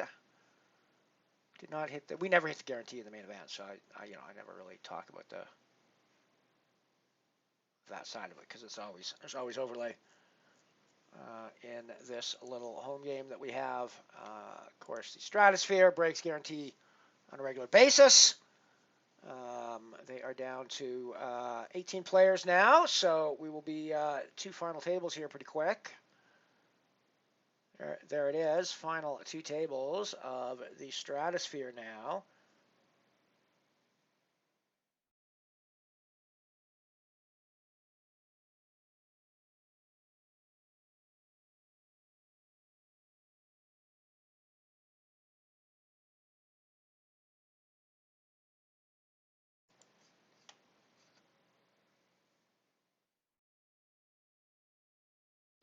$16 now.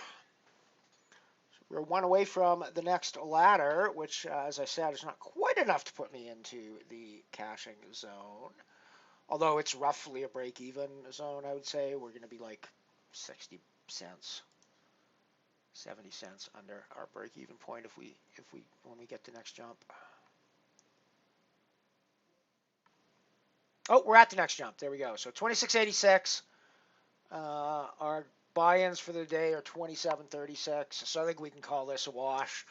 We have broke even for the day at the very least. But I gotta say that's not gonna satisfy me today. I want to final table this fucker, and I want to win this fucker.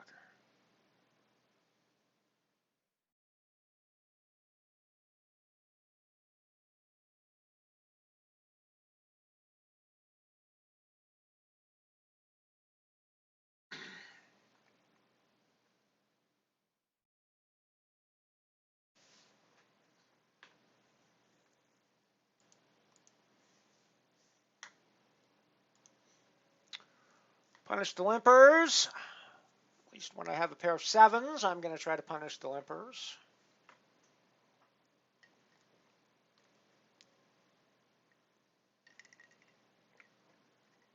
Not surprised I got fools there for dead money.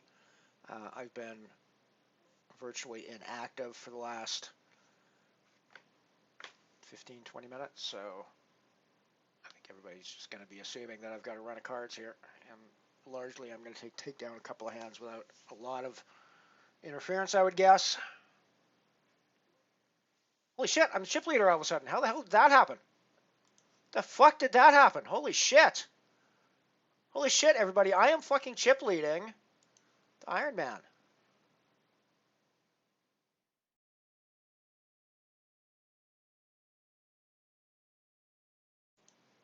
I might not be chip leading the Ironman after this hand, but we do have a vote. We could be up against, obviously, the 6s full of 9s. Or we could just be the fucking massive chip leader now.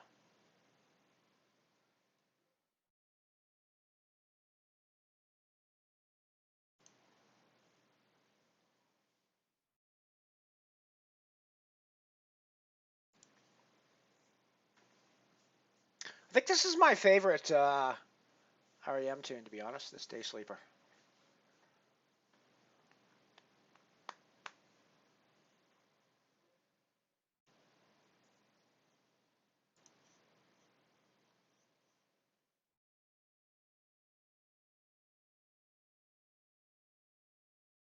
That's a great line. You guys won't know what line that was when you hear me say that the bull and the bear are marking the territory.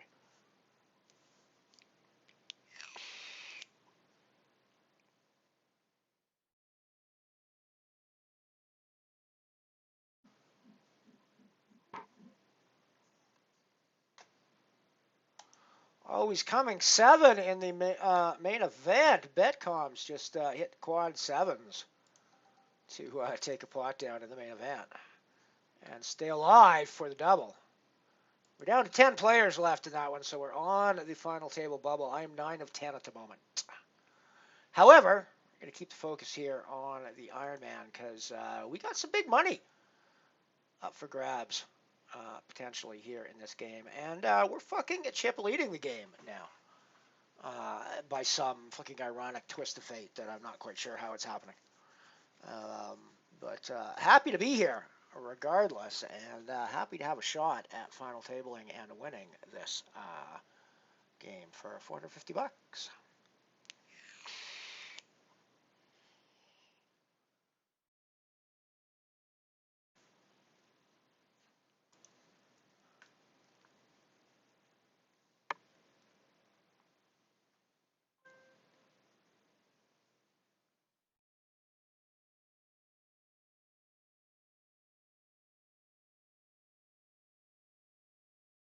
I'd really like to. I'd really like to think your feeling is accurate there, King.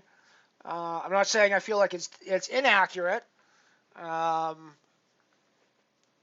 but I also don't want to get overconfident and cocky.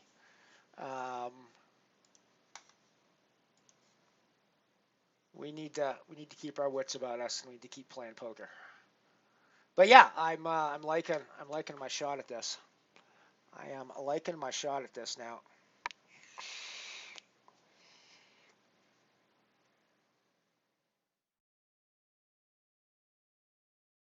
Nice one, Happy Ray. Good luck in that one.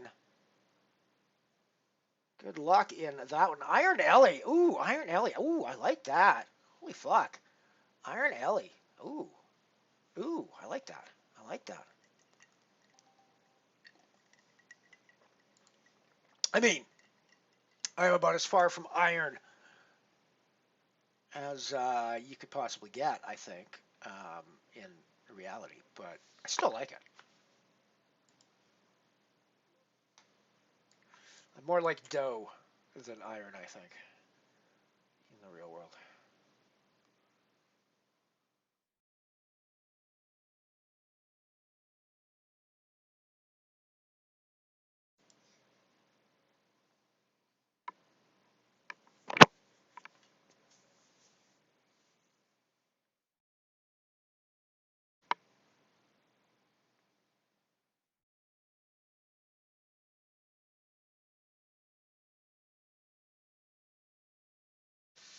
It is not a $27 buy-in. It is a $10 buy-in.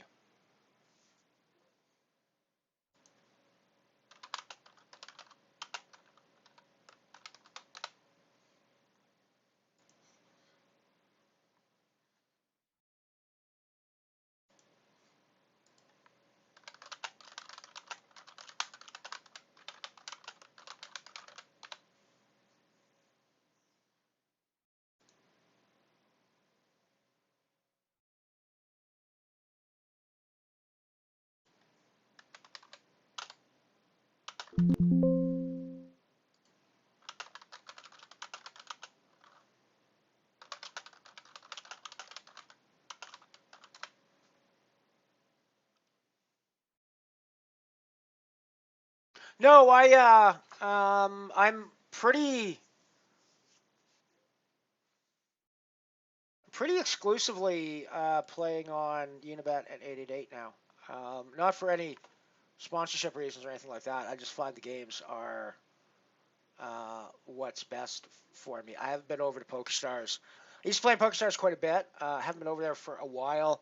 Um, I like the small fields on Unibet because I know even in a game like the Ironman, which is a long, structured, deep stacked game um, that has 154 runners in it, I know that it's never gonna have. This game on Unibet is never gonna have 1,500 or 2,000 runners in it, right? So what does that do for me? Well, it means that the prize pools, I know the prize pools are always going to be smaller than if I'm on PokerStars and there's 1,500, 2,000, 3,000, 4,000 players in this game. The prize pools are going to be way smaller. Um, but I also know for a fact I'm not going to be here until tomorrow morning trying to win the prize money in this game. I also know for a fact that um, I'm only going to be here for 6 or 7 hours at most likely, even if I win the whole thing. And I know that I'm going to end up in the money, deep, and at final tables far more often than I do when I'm playing against a field of 2,000, 3,000, 5,000 players. Um, just statistically, that's going to be the case. So there's a number of reasons why I don't actually mind the smaller prize pools here on Unibet, and in fact, quite like the smaller fields.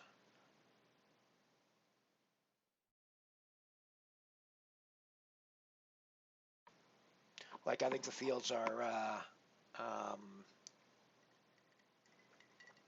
at least for my kind of play style, the fields are a huge advantage, and they mean that my ROI rate here on Unibet is way higher than any other poker site that I play on, frankly.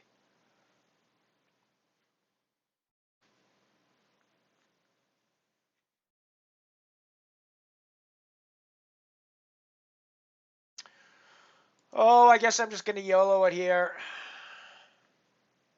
Oh my God, could we find a worse fucking spot? Deuce? Yeah, GG Ellie. All right, well, nothing left in my own games.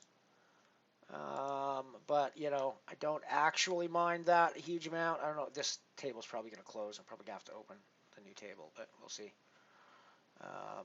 Although, never found the new table when I did this last time.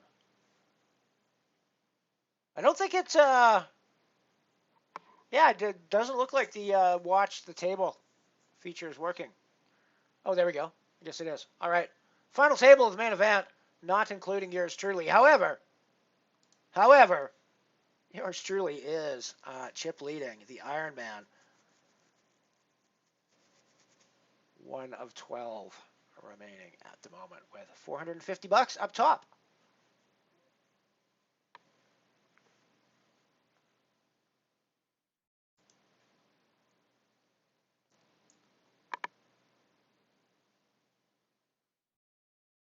The stratosphere now is down to 16 players left.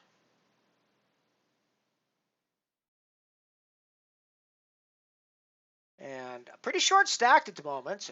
So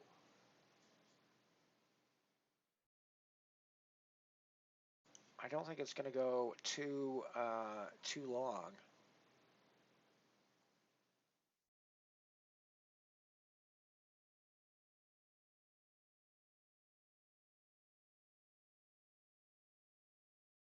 Yeah, the average stack is like fucking 15 big blinds right now. So it's not going to go long here before they hit the final table.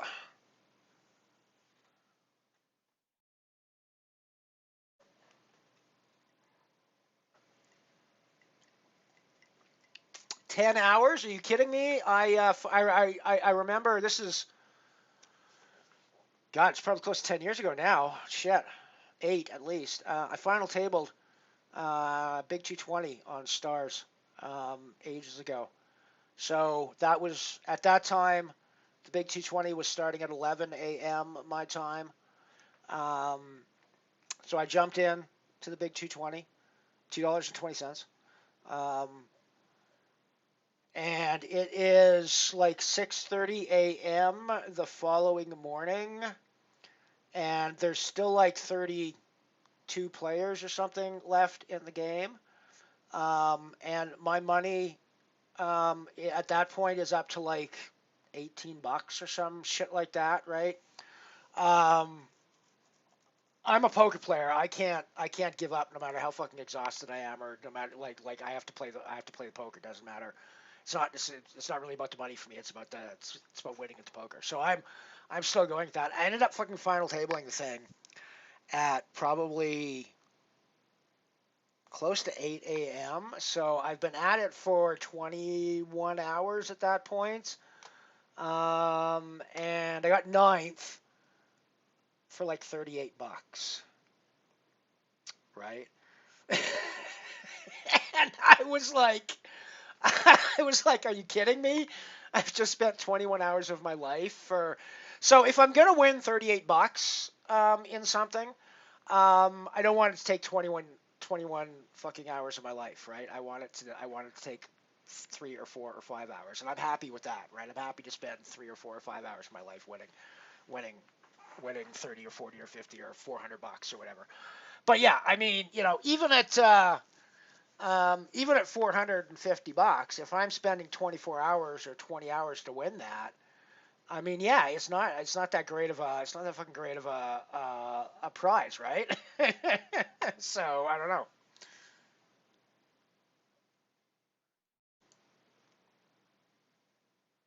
Oh well, yeah. The To be fair, that other table that I was playing that I busted on is just one of our home games. It's a €1 buy-in that I play amongst friends here on the in the chat. Similar to the Stratosphere, that I'm not in either of those games anymore, but those are both games that are sponsored by well, Unibet, but also sponsored by the Mothership here, and we feature them highly on the game on the stream every Saturday. Um, but on days that I'm got a chance of winning $450, we kind of focus on that actually, at least because it's my stream and I'm like excited about the chance of winning $450 in my first major title here. So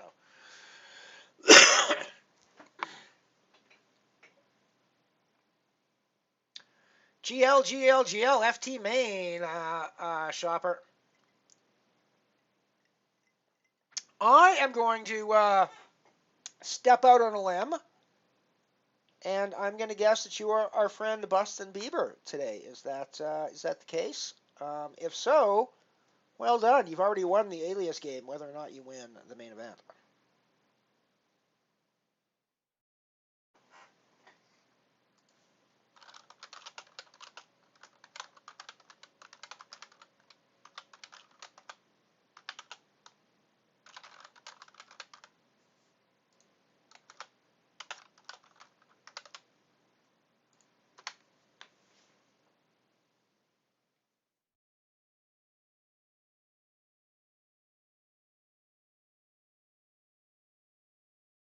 Yeah, it was. Yeah, it's just absurd. So there was a point at which I stopped thinking, at least at my buy-in levels. I just stopped thinking it was worth my time to be grinding those sorts of games.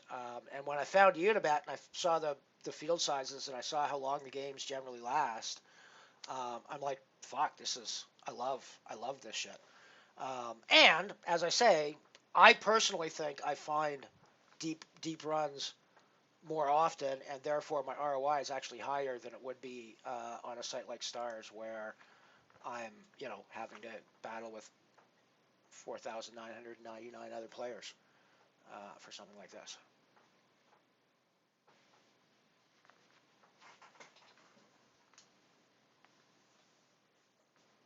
Yeah.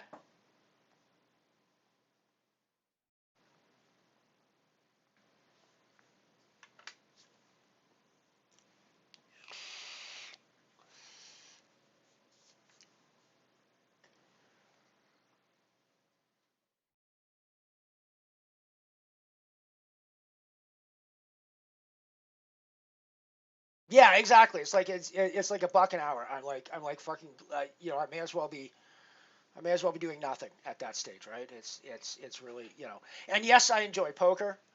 Um, but frankly, no, I don't enjoy playing 21 hours of poker straight online with 5 minute breaks every hour. No, I don't. I don't frankly enjoy that. That's too much.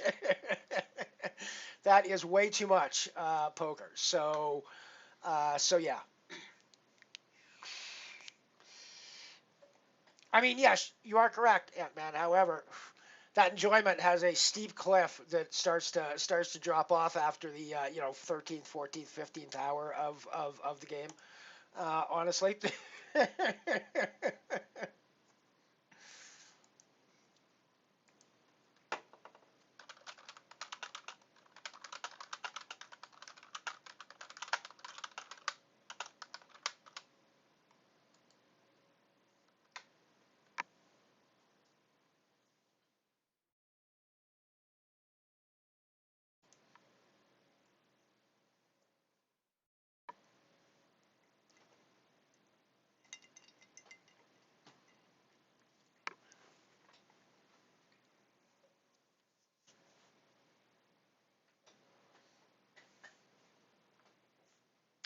Well, still 12 left here in the Ironman. Still on the bubble to the final ladder before the final table, which will put us to 29.90, I think it is. Which is actually my small profit mark. We're at the break even mark now. The small profit mark is on the next bust.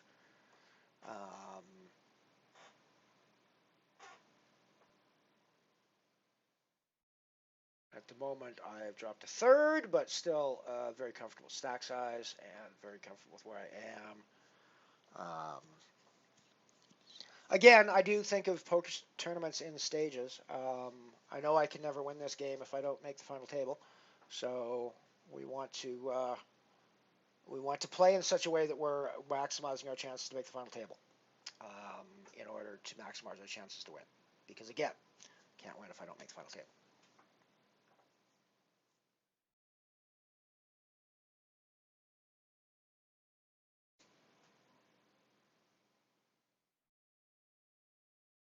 Yeah, lower variance with the smaller fields too, for sure. For sure. Right. No, I'm really happy. I'm really happy here on Unibet.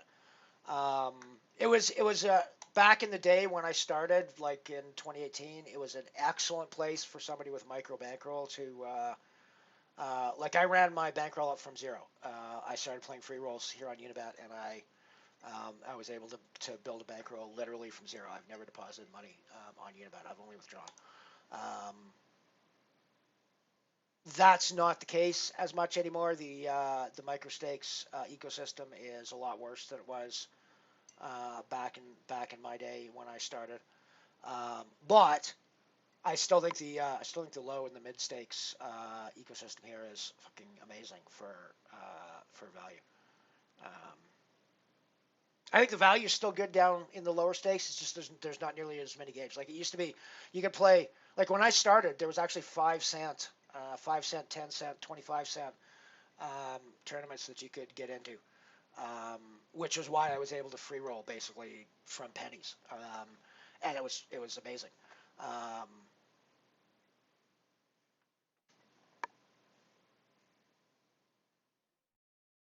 but now the cheapest actual game that you can get money back out of is 50 cents, I think. So it's nowhere near as good of an environment for somebody with trying to free roller with micro. Closing in on the money here. Going to be down to 6 players. Oh no, sorry, I was assuming Carter Lupus wasn't going to survive.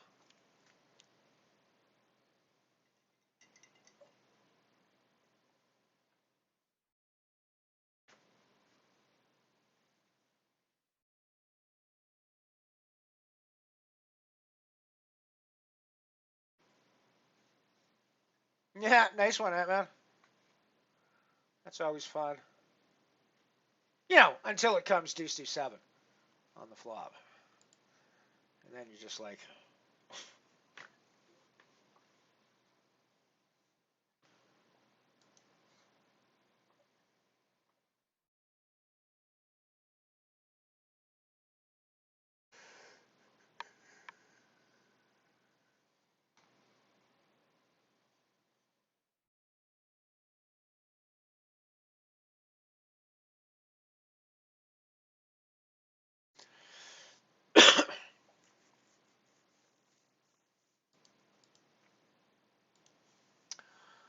I want at least the betting lead here in the small blind, so yeah, I think we're definitely c-betting this. Blockers and backdoors plus the second pair. I think we're going to keep going, actually.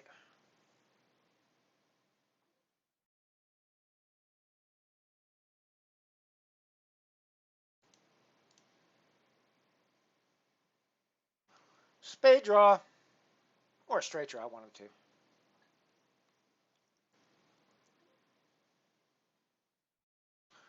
Puts me back in the lead.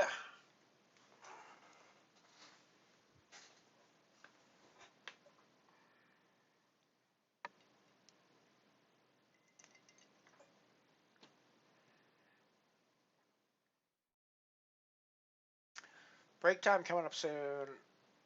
11 left. I could be going to the break with the chip lead here, everybody. That would be something, eh? I think this is definitely a C-bet.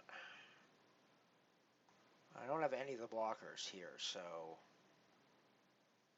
I'd love to just take it down right here. Yeah, perfect. All right, it is going to be break time soon, and it looks like I'm going to be going to the break with the chip lead. Wow, we're just going to fold this hand.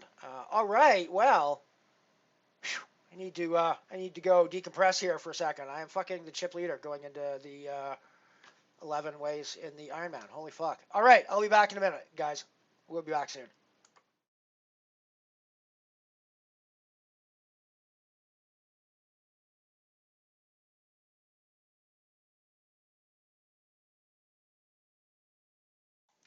We are back, and indeed, good luck to Shopper and Cat. Good luck to Shopper here in the main event, which is down to 6 players remaining. No, 7 players remaining, with 3 getting paid, 4 getting paid. Jesus Christ, 7 remaining, 4 paid, 3 away.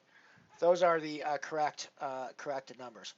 Of course, we also have the Stratosphere running now, and currently at the moment. Currently, right, at the moment, it has 13 players remaining in it now and 9 paid, so they're 4 away from the money on the final table. Cat trying to survive here with 4.5 bigs going in towards the final table. However, I am also, I'm not chip leading anymore. That's unfortunate. 2 of 11, though. Still, doing okay. Doing okay. It's not all that unfortunate.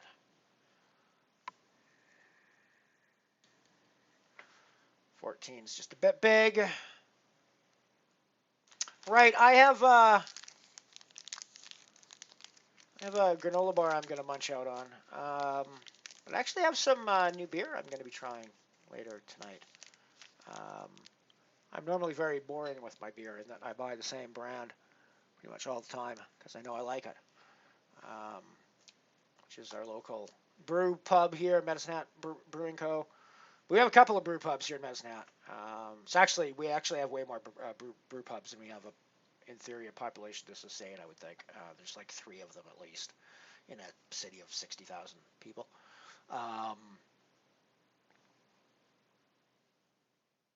Actually grabbed. So one of the other ones makes a generic Guinness, as I like to jokingly call it, because it is literally called Irish Stout, as their beer name. So I got a 6-pack of those, and I've had that before, so I know I enjoy that one. But I also saw a new one from the third brew pub here in town, Hell's Basement. Travois is the one that does the Irish Stout. Hell's Basement has something called a Baltic Porter that I've never seen before that I picked up. So that will be a nice test tonight to see. Anyways, I'm going to mute myself and eat my granola bar, and I'll be back in just a few minutes. While you guys watch us as we're on the bubble to the final table of the Ironman, I am 3 of 10 now. I'll be back.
It's that shitty river for me.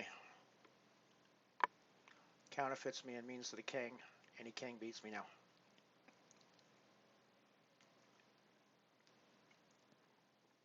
I'm not going to turn my hand into a bluff. I think I still have showdown value. Wow. Holy fuck. Wow.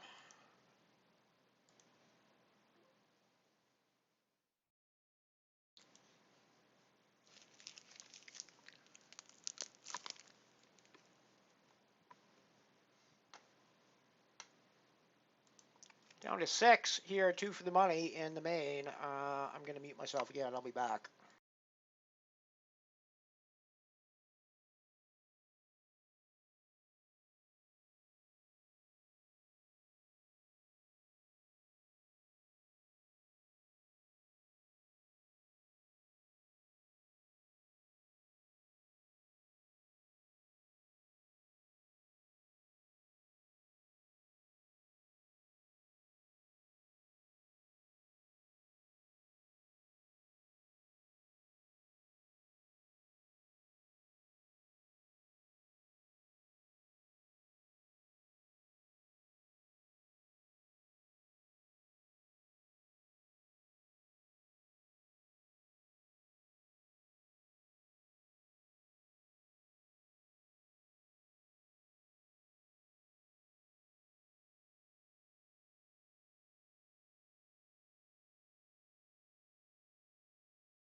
Well, holy fuck, everyone.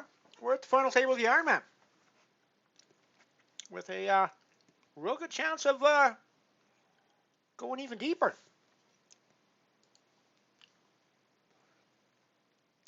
Meanwhile, looks like they are on the bubble here to the money in the main event. And they're down to 11 remaining in the stratosphere, 2 away from the money.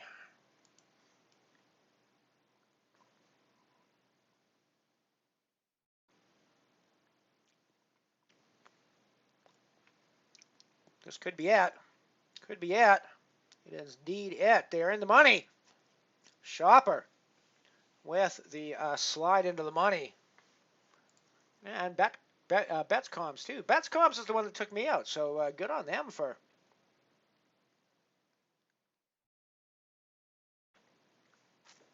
No, they aren't the one that took me out. I actually took them out early in the game, so good on them for lasting longer than me on their rebuy.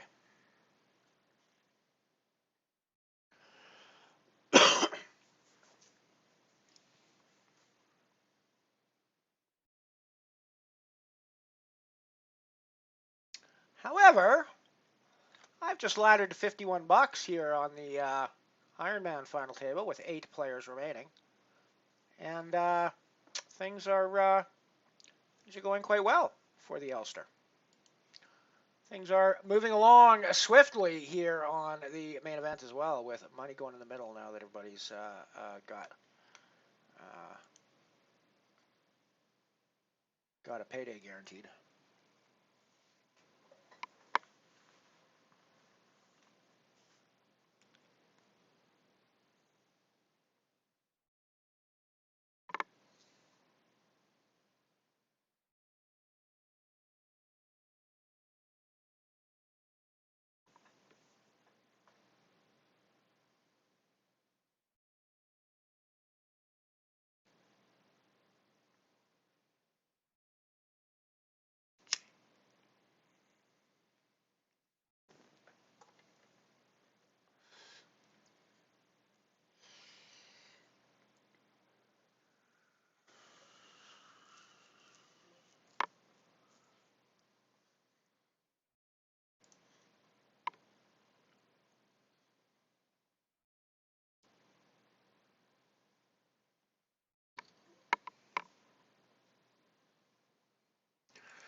Yes, indeed, King. Final table.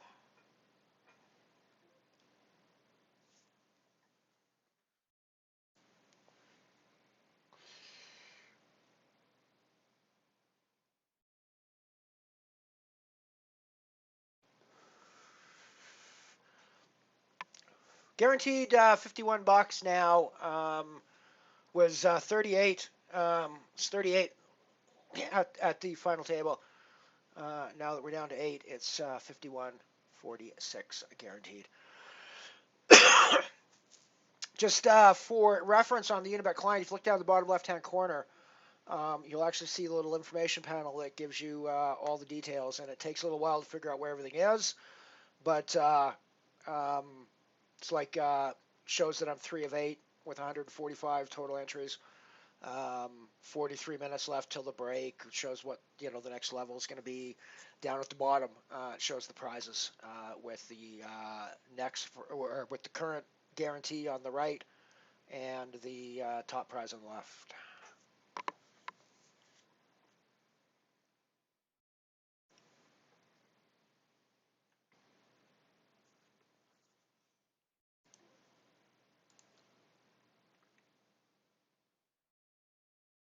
Wow, Betts Combs gets there on the river with the 4 cards straight. Holy shit. Holy shit. Big old chip switch there. Big old chip switch there.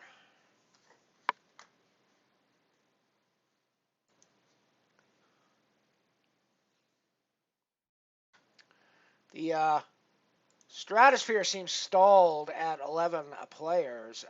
They are very short stacked. 36,000 chips is the average stack, and it is currently 1632 for 1600, 3200 for the blinds. So, I mean, they're like 10 big blinds, 11, 12 big blinds average. So it's not going to go long.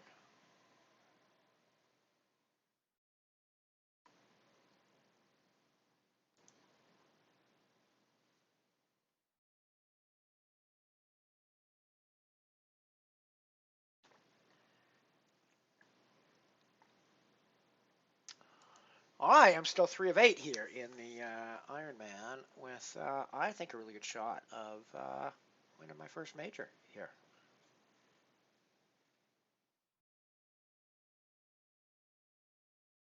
I mean, this is poker, so can't get too overconfident, but it's feeling like a distinct possibility.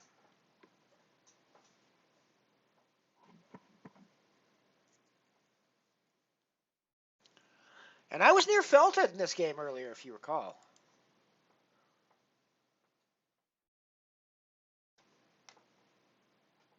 I was near felted in this game earlier, if you recall. Wow, I think I have to call one big blind, right?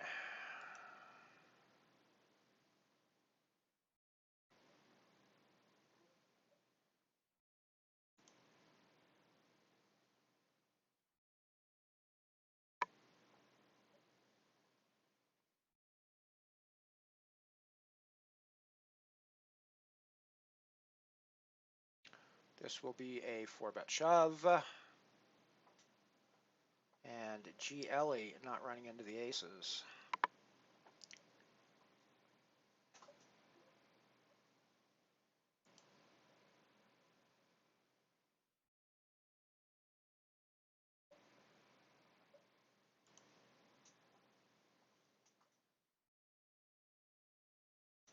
Yeah, it takes a while to work this interface out. Took me ages to figure out how to read that screen properly. Actually, well, no. The truth is, it took me ages to even realize it was there until somebody told me how to find the info summary. I think I'd been playing on here for like 3 or 4 months before I finally worked out how to fucking open this little tab down here. Because normally the table opens like that, right? So that's how the table opens for you. And it took me forever to figure out that I just had to click that button, and I got I got a status tab that just stayed up all the time, and I could watch what the status of the tournament was.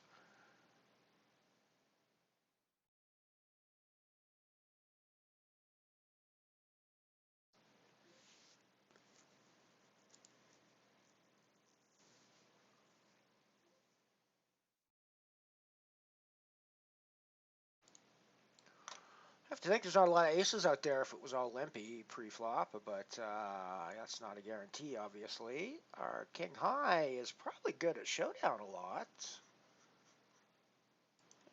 It's probably worth betting as well, I think. After a round of checks on that flop.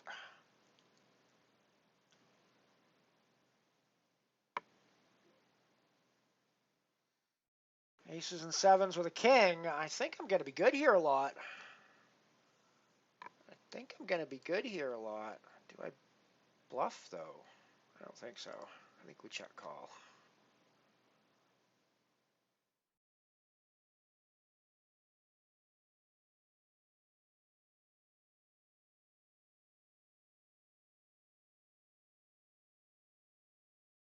I mean, I think we check call. Do we check call a fucking pot bet, though? That's a chunky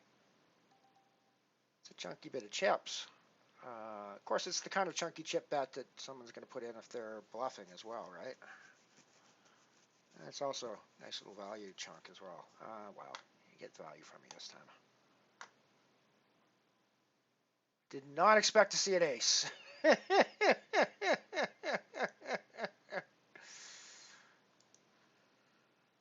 Ace hand.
Shopper all in on the main event, and it's going to be a showdown of the small stacks. Ooh, I was going to say a lot of chops in this future, but no, indeed. Shopper just fucking nails that flop. Holy shit.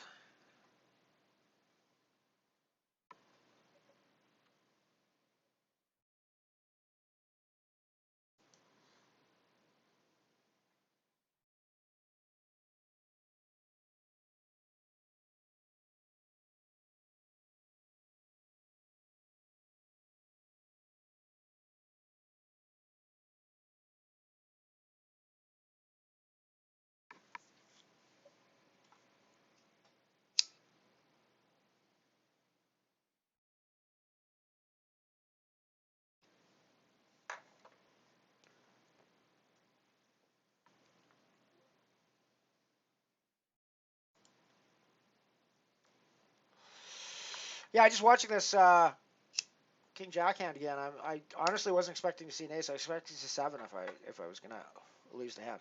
I was expecting to lose to a 7.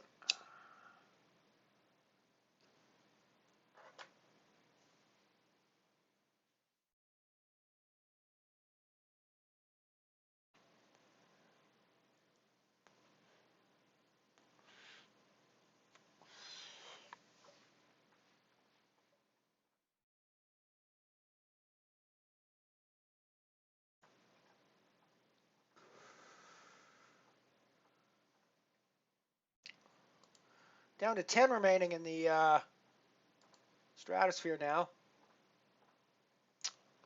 On the bubble to the money and the final table.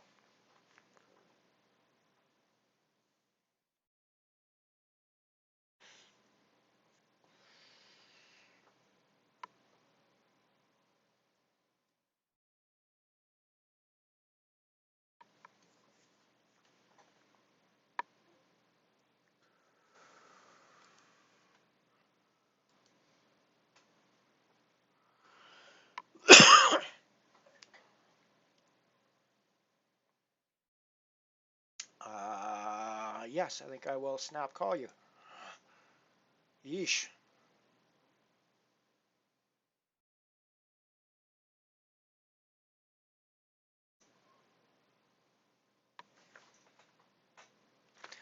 Poker, y'all. We got buried. We got fucking buried there, everybody. We got Greenstein. The fuck, man. The fuck, man.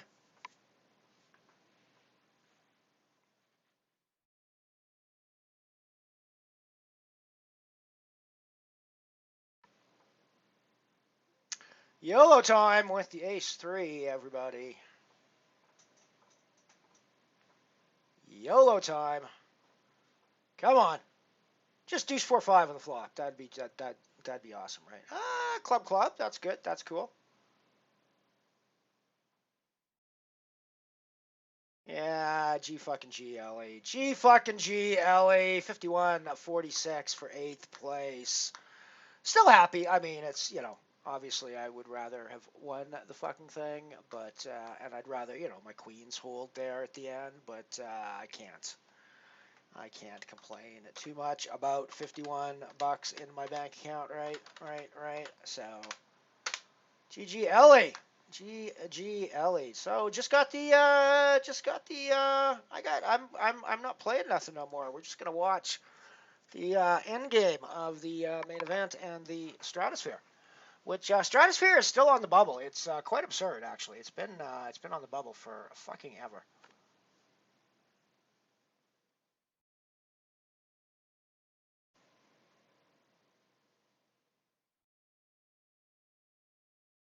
Yeah, Bustin' Bieber is 100%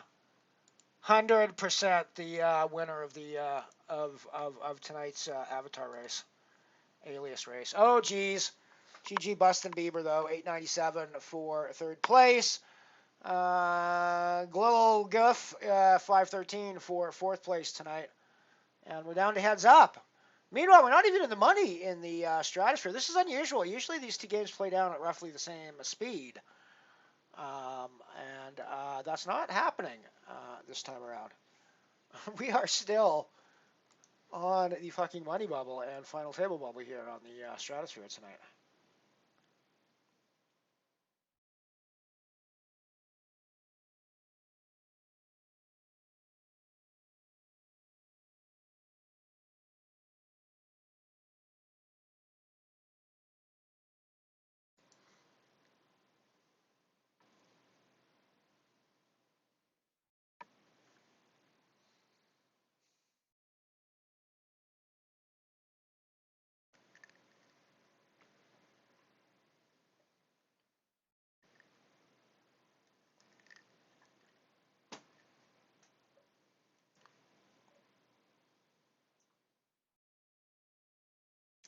Yeah, we got Greenstein.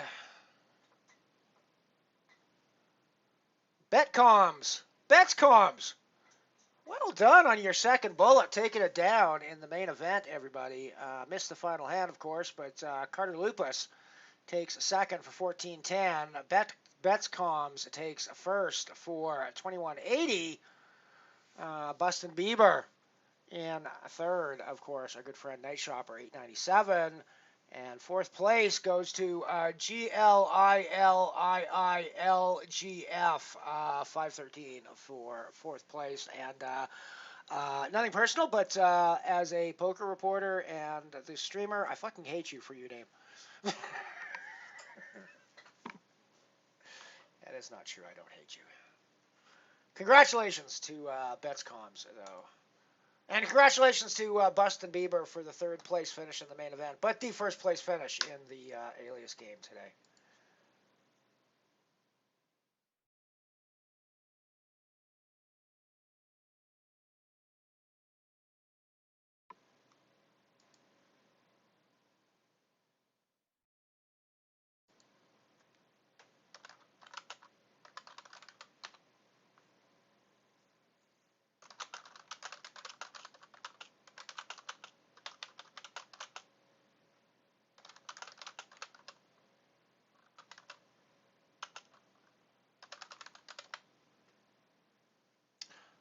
That is great.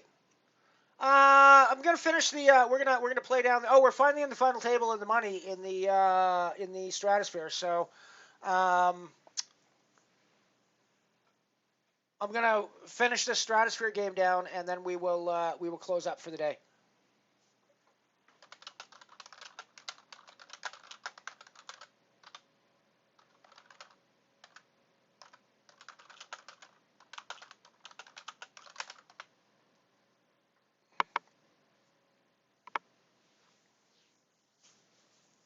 And I can't imagine this is gonna go very long. Um, Cat has basically all the chips. Well, it's not entirely true. There's a few other reasonably big stacks, but average stack is 49.5 right now, and they are playing at 2K 4K with less than 2 minutes to go to 2.4, 4.8. So they are like 10 big blinds average. So it can't go long.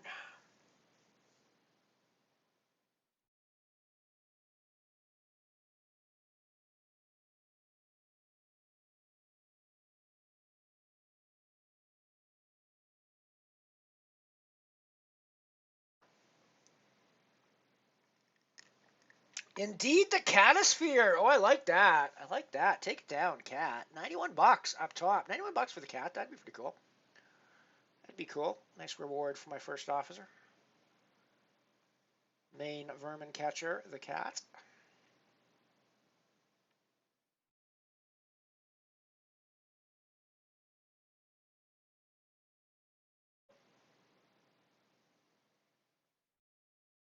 Always nice to get gifted a tournament box that turn into real money. That's always nice. We're down to 9 now. I missed the hand, but oh my God, James Wells out in ninth place for 10-11. Next up is 12-14 for 8th place. Let me bring up the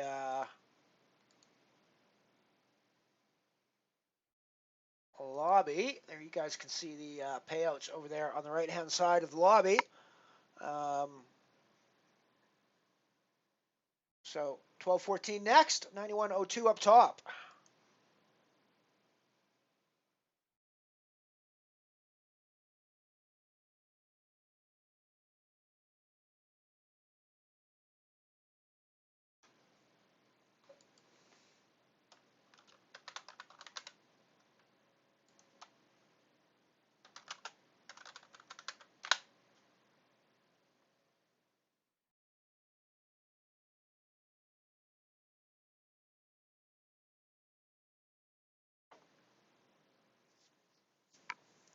Yes, the Cat is our lovely first officer, Piano Cat.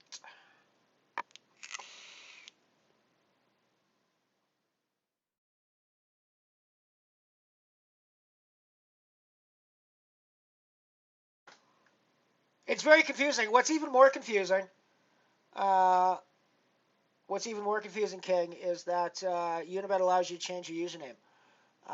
You can have up to 5 usernames active at any given time, and you can change your username multiple times a day if you so desire, and aliases, and which is why I was commenting on the on Busted Bieber as winning the alias game today. Um, so that's one of the other things I really love about the interface is that I can actually I can stream as one of my known avatars with my avatar that Unibet gave me, generally speaking, um, and a known alias on top of that when I'm streaming because there's no point in being anonymous when I'm streaming, right? But it gives me the opportunity to actually play on tables when I'm not streaming where people don't know that they're playing against, Captain Ellie the streamer. Um, whether that's a good or a bad thing or whether it's relevant or not, I frankly like the fact that I can slip into games anonymously with different aliases, and that it's not, and that that's part of the that's part of the interface because I think it's actually a great thing for recreationals as well. Um, so that like if your recreational comes on and changes your alias every day, there's no way that any of and there are really strong players on the site that are very observant and that will pay attention and track things. Um, they can never make long-term observations about your play because you're changing your alias every day, so they have no clue who you are from day to day. Now it's, I suppose, technically possible that they could start to see patterns over a week between 5 different aliases that look the same, but that seems, that's definitely taking it up a notch, right? Um, so yeah, I really like that. That's actually one of the things I didn't mention that before when I was talking about why I like Unibet. The ability to change your username at will or not your username, but your ability to change your on-screen name at will is a great, um, to me, that's an ideal, amazing feature of the software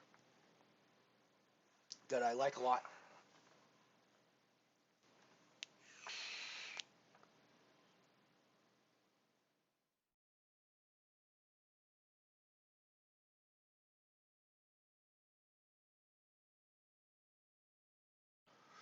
'56 for me, coming on '57 in September. The cat will be celebrating her 60th soon. I'm not gonna I'm not gonna give out dates or anything, although I'm pretty sure I do have the date in my brain. And if not in my brain, it's probably in my phone. But I'll be close regardless. I'll be within a day or two. I'll get you plus or minus a day or two, cat.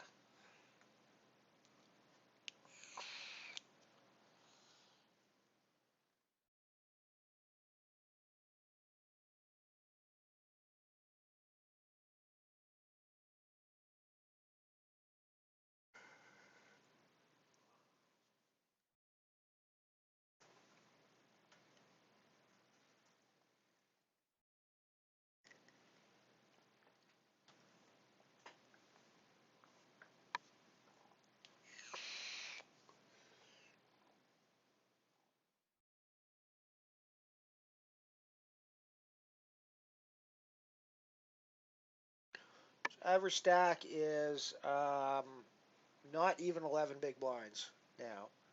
And in 45 seconds, it's going to be less than 10 big blinds.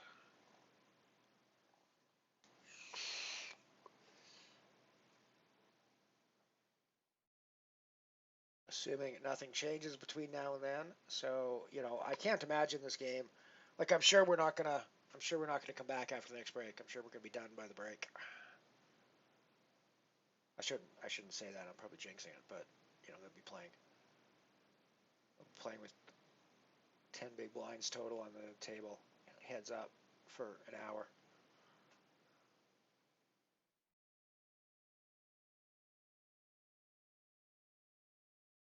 Well, V6 has just taken the lead away from our cat.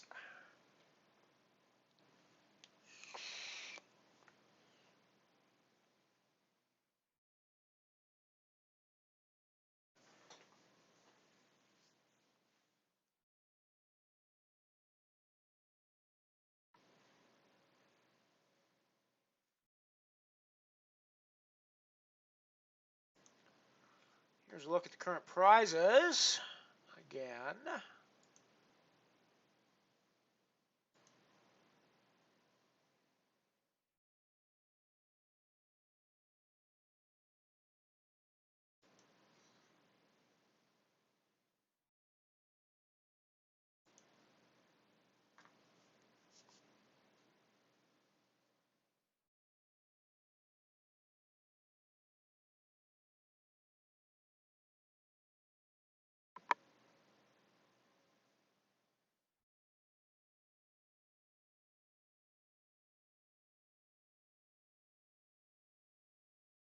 Is there a more recognizable use of drums and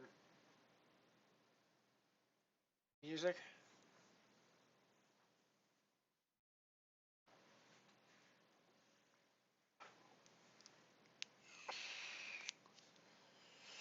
I'm a tournament specialist, King. I rarely, if ever, play cash games. I'll occasionally jump into a cash game live, but it's mostly for a lark because I know people and I'm at a tournament that I'm covering or something, and I've got some free time, so I'll jump into a 1-2 cash game or whatever just for fun. Um, but no, I'm pretty much exclusively a tournament specialist. I prefer the extra sportification of tournament poker, where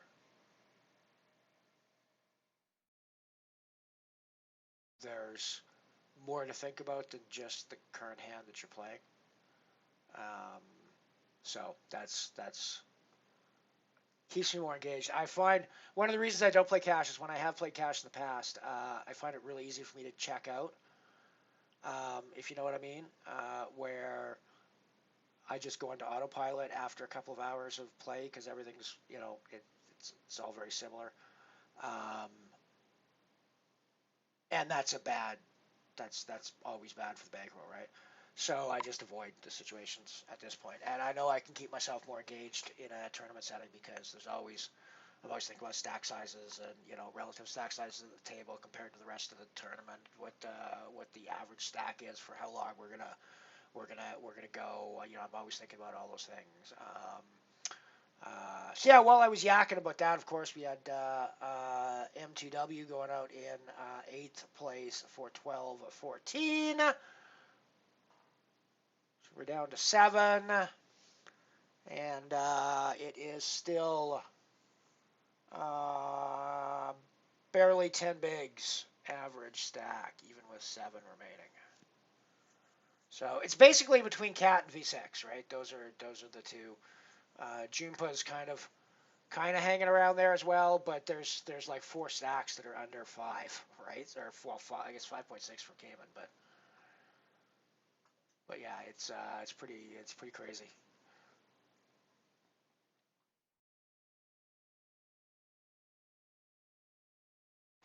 I think Come to Me Fish is playing a pretty good ICM game right now because they know losers are going to be all in before they are, barring anything else happening.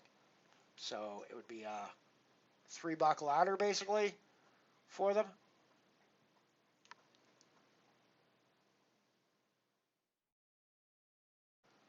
Assuming they, because yeah, just to stay out of the way at this point.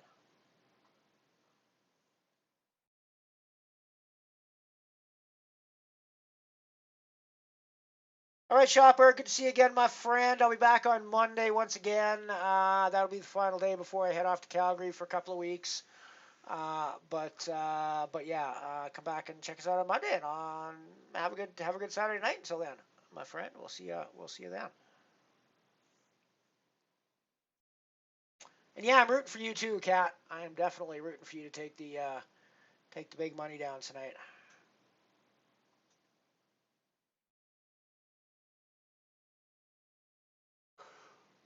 So Loser 24 has got to either get their money in now, or they're going to be all in.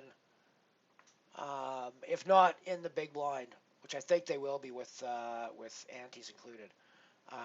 But even if they're not, then they'll barely be able to pay they won't be able to pay the small blind for the next hand. So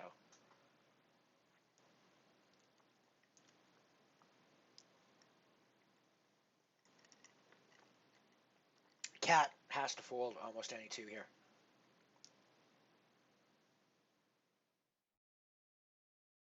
Yeah, yeah. It's fucking annoying, but you have to fold. You have to fold any 2 there.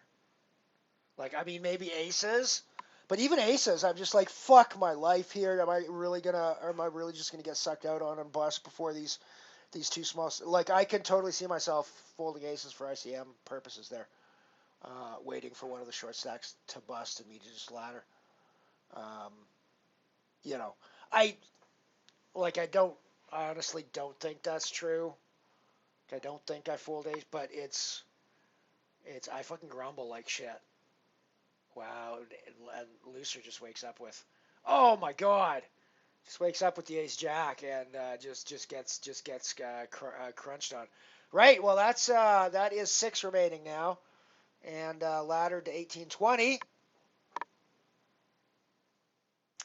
So come to me, Fish, and Tfu playing an ICM game here, it would appear.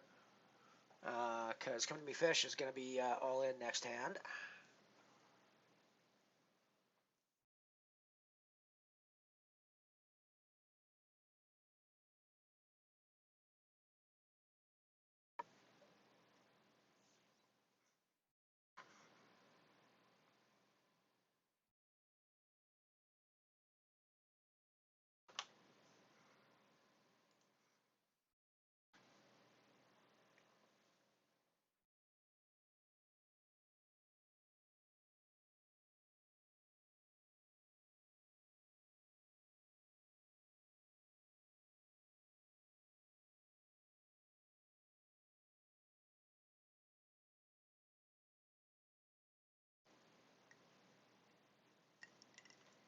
Right, GG Fish, 18-20 for 6th. Tfue now all in the big blind. Like this was going to happen eventually, where it just went boom, boom, boom, boom, boom, because everyone's so short.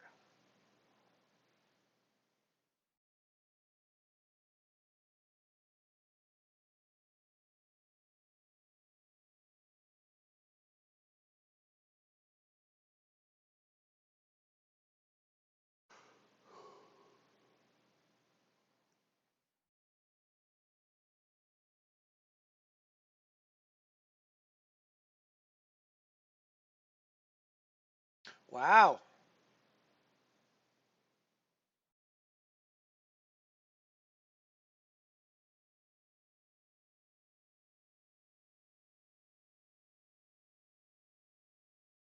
So 24-27 is the next payout. We've got 33-37 for 4th place, 45-51 for 3rd place, 63-71 for 2nd place, and 91-02 up top for the win. Cat gets walked.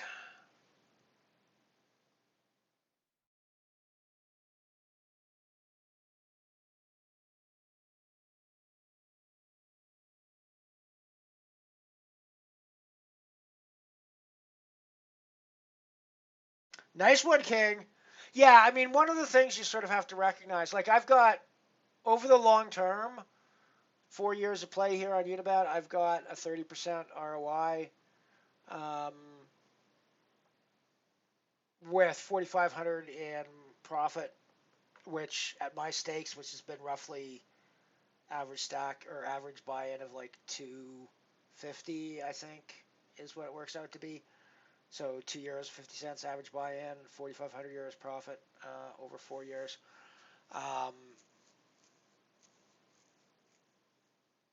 So I'm a consistent winner here. Um, but 60 or 70% of the days that I play, I still lose. I still lose money. I'll lose all of my buy-ins, or I won't make all of my buy-ins back on the day. Um, and that's just the way tournament poker goes. And that's probably the hardest thing for the human brain to kind of deal with. I think is because we like to win, and winning at tournament poker requires you to actually step back and understand that even though you're losing 60 or 70 or 80% of the time that you buy into a tournament, you can still be winning overall in profit depending on how you're playing when you get into the money of those tournaments. Because yeah, I mean that's the case for me, right? Like I'll my ITM rate is like it's like 25%. So I'm literally losing 75% of the games that I play. Um, but I'm still making a profit. So just understanding that um,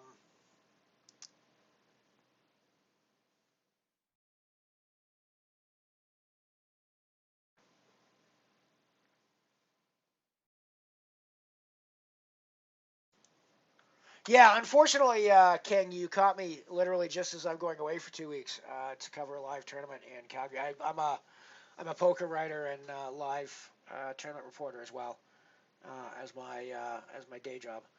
Um,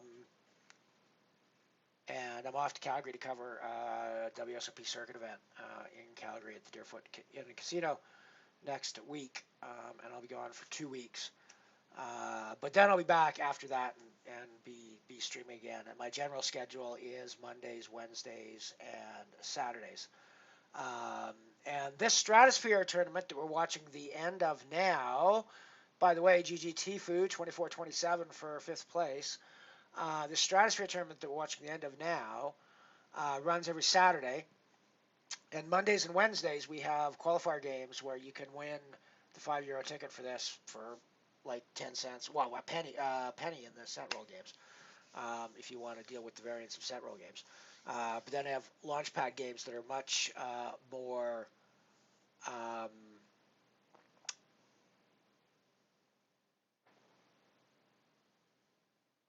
much less set rolly, let's say. Much more like poker. For 10 cents and 25 cents that you can bink yourself tickets and win some money in. Because the nice thing about that is the tickets that are on offer in those games are donated by Unibet with no cut from the prize pool. So all the money that you pay for your buy-ins in those games gets put straight into the prize pool. Same actually in the cent roll. You don't people actually win pennies in my cent roll, in addition to the chance of winning tickets.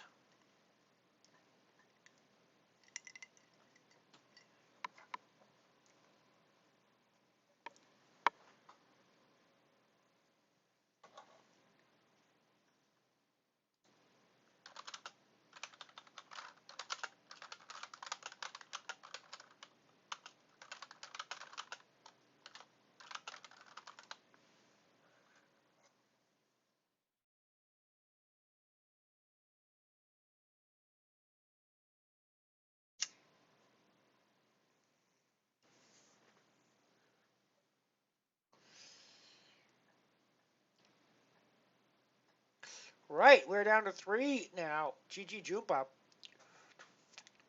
33-37 for fourth place. Just 3 players remaining now. Cat, V6, and Cayman.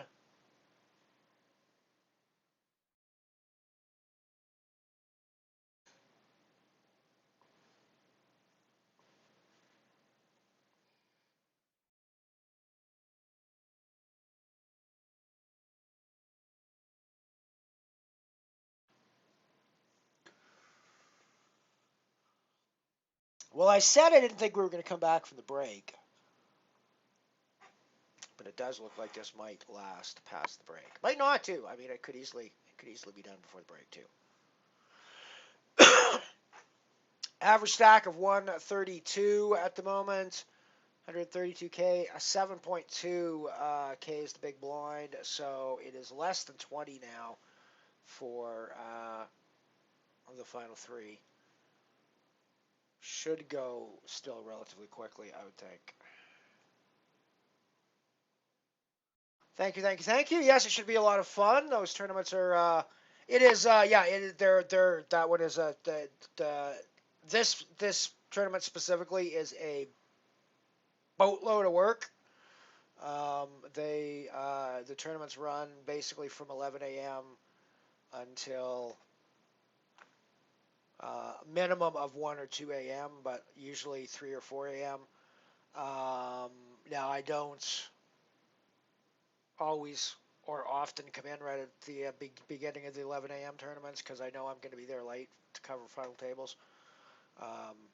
So and they understand that. But yeah, it's basically 2 weeks of um, minimum 12-hour days and upwards of 16, 17, 18-hour days, some of them. So it's what I signed up for. I know what I'm signing up for, and they compensate me reasonably well for it. So I'm okay with it.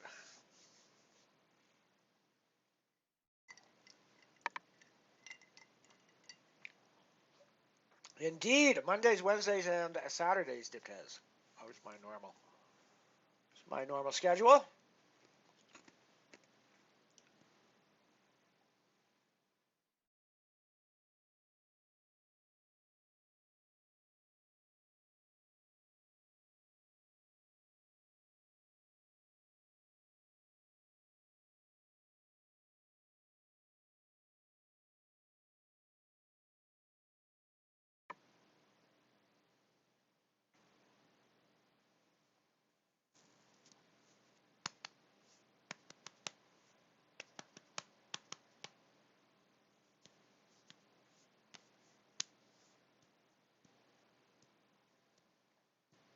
$45.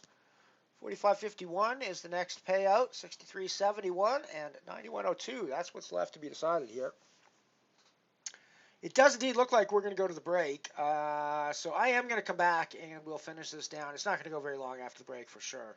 So not a big deal with that. So I'll run off to the break and we'll come back and finish this out. Find out who takes down the 91 bucks. Indeed, let's go, Cat.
Nice. Take down that money there, Dippers. Right, we're on a break here in the Stratosphere, so I'm going to head off, and I will see you guys back in just a few minutes.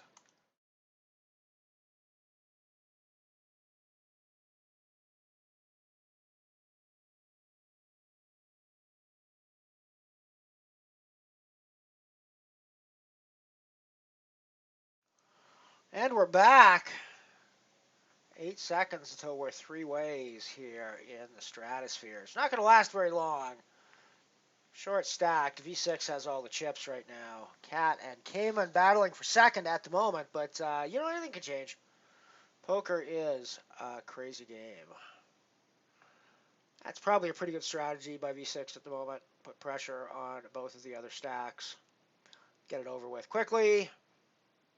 Either way, they either fold and it gets over in a few times that happens, or they call and maybe you double one up or maybe you bust them. Who knows? But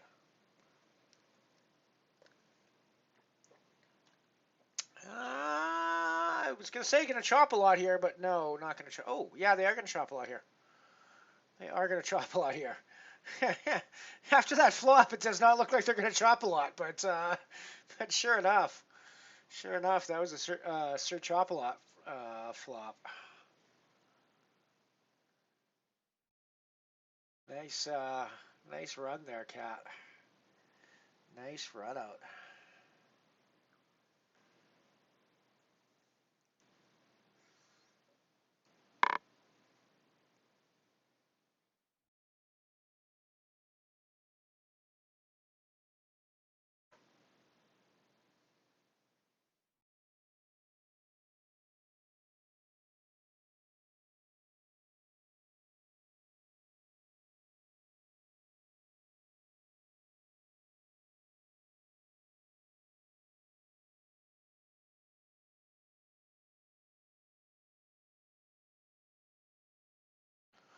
I would guess that's what we see for the rest of the game. Oh, he folded.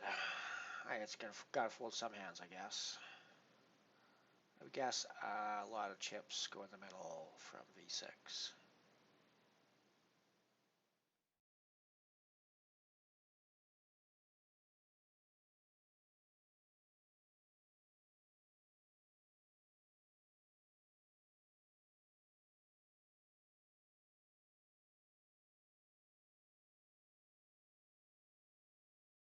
Sweaty turn.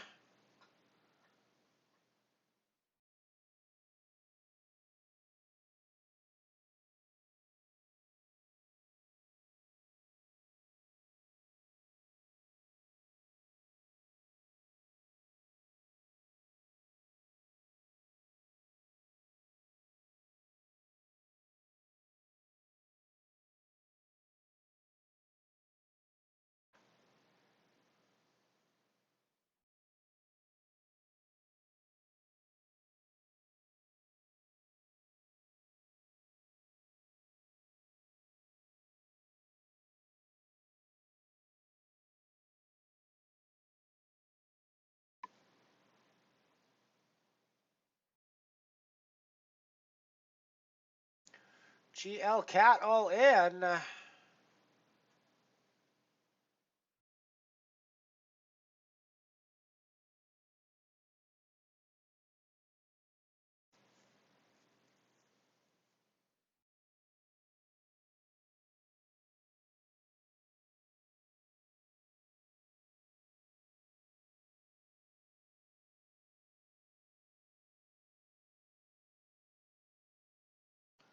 Gets it through.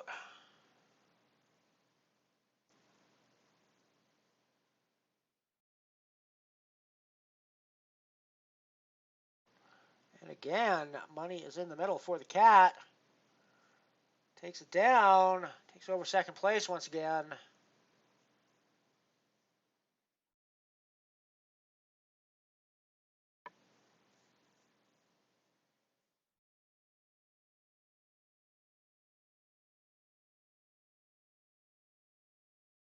It actually does make for a very cagey ICM game between the two short stacks here at three ways.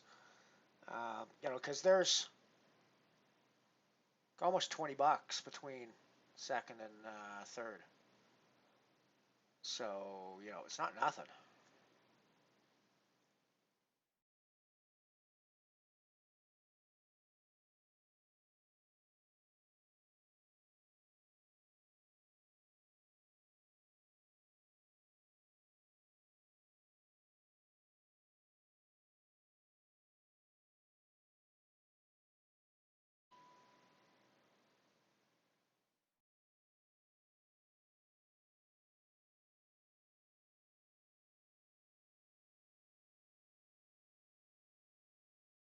GG to the cat. 45-51 for third place. Still a very good run at Cat.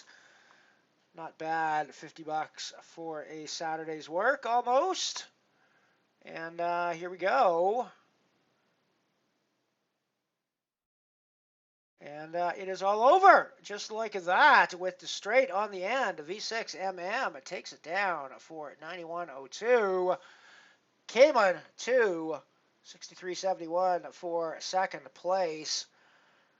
The Cat, 45.51 for third place. Jumpa 123, 33.37 for fourth place. Tifu, 24.27 for fifth. Come to me, Fish, 18-20 for sixth. Looser, 24, 15-17 for seventh. M2WG, I'm not going to say the rest of the name, 12-14 for eighth. And oh my God, James Wells, 10-11 for the ninth place. In cash here at the Stratosphere today. We did break the guarantee, $313.50 in prizes, so that was nice to see. It's not a record, but that's cool. That is cool. Nice to see. You guys will be playing it without me next week and for the next couple of weeks, but I'll be back, as I said, in a couple of weeks' time once the WSOP circuit in Calgary is done.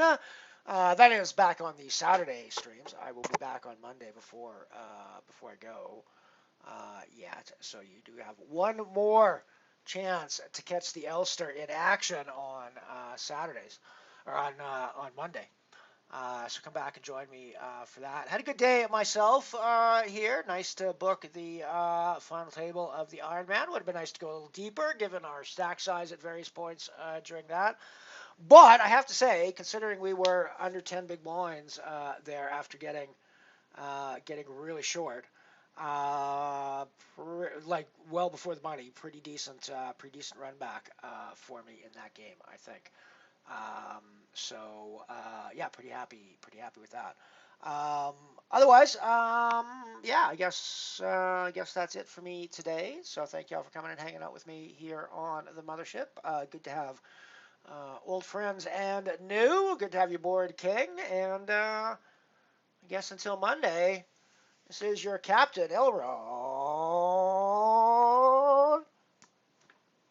Out.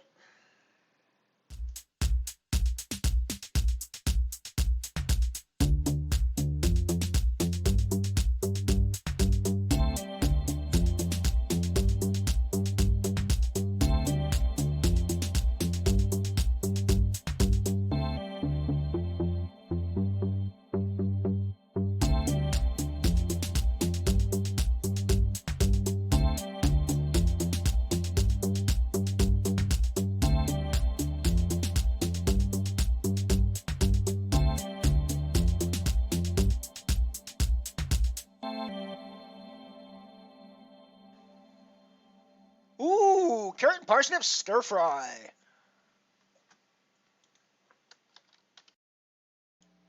For more vintage poker content from MotherShip Poker, click the subscribe button and check out the playlists for all of our old archived content, as well as the ads only cut from some of the early streams.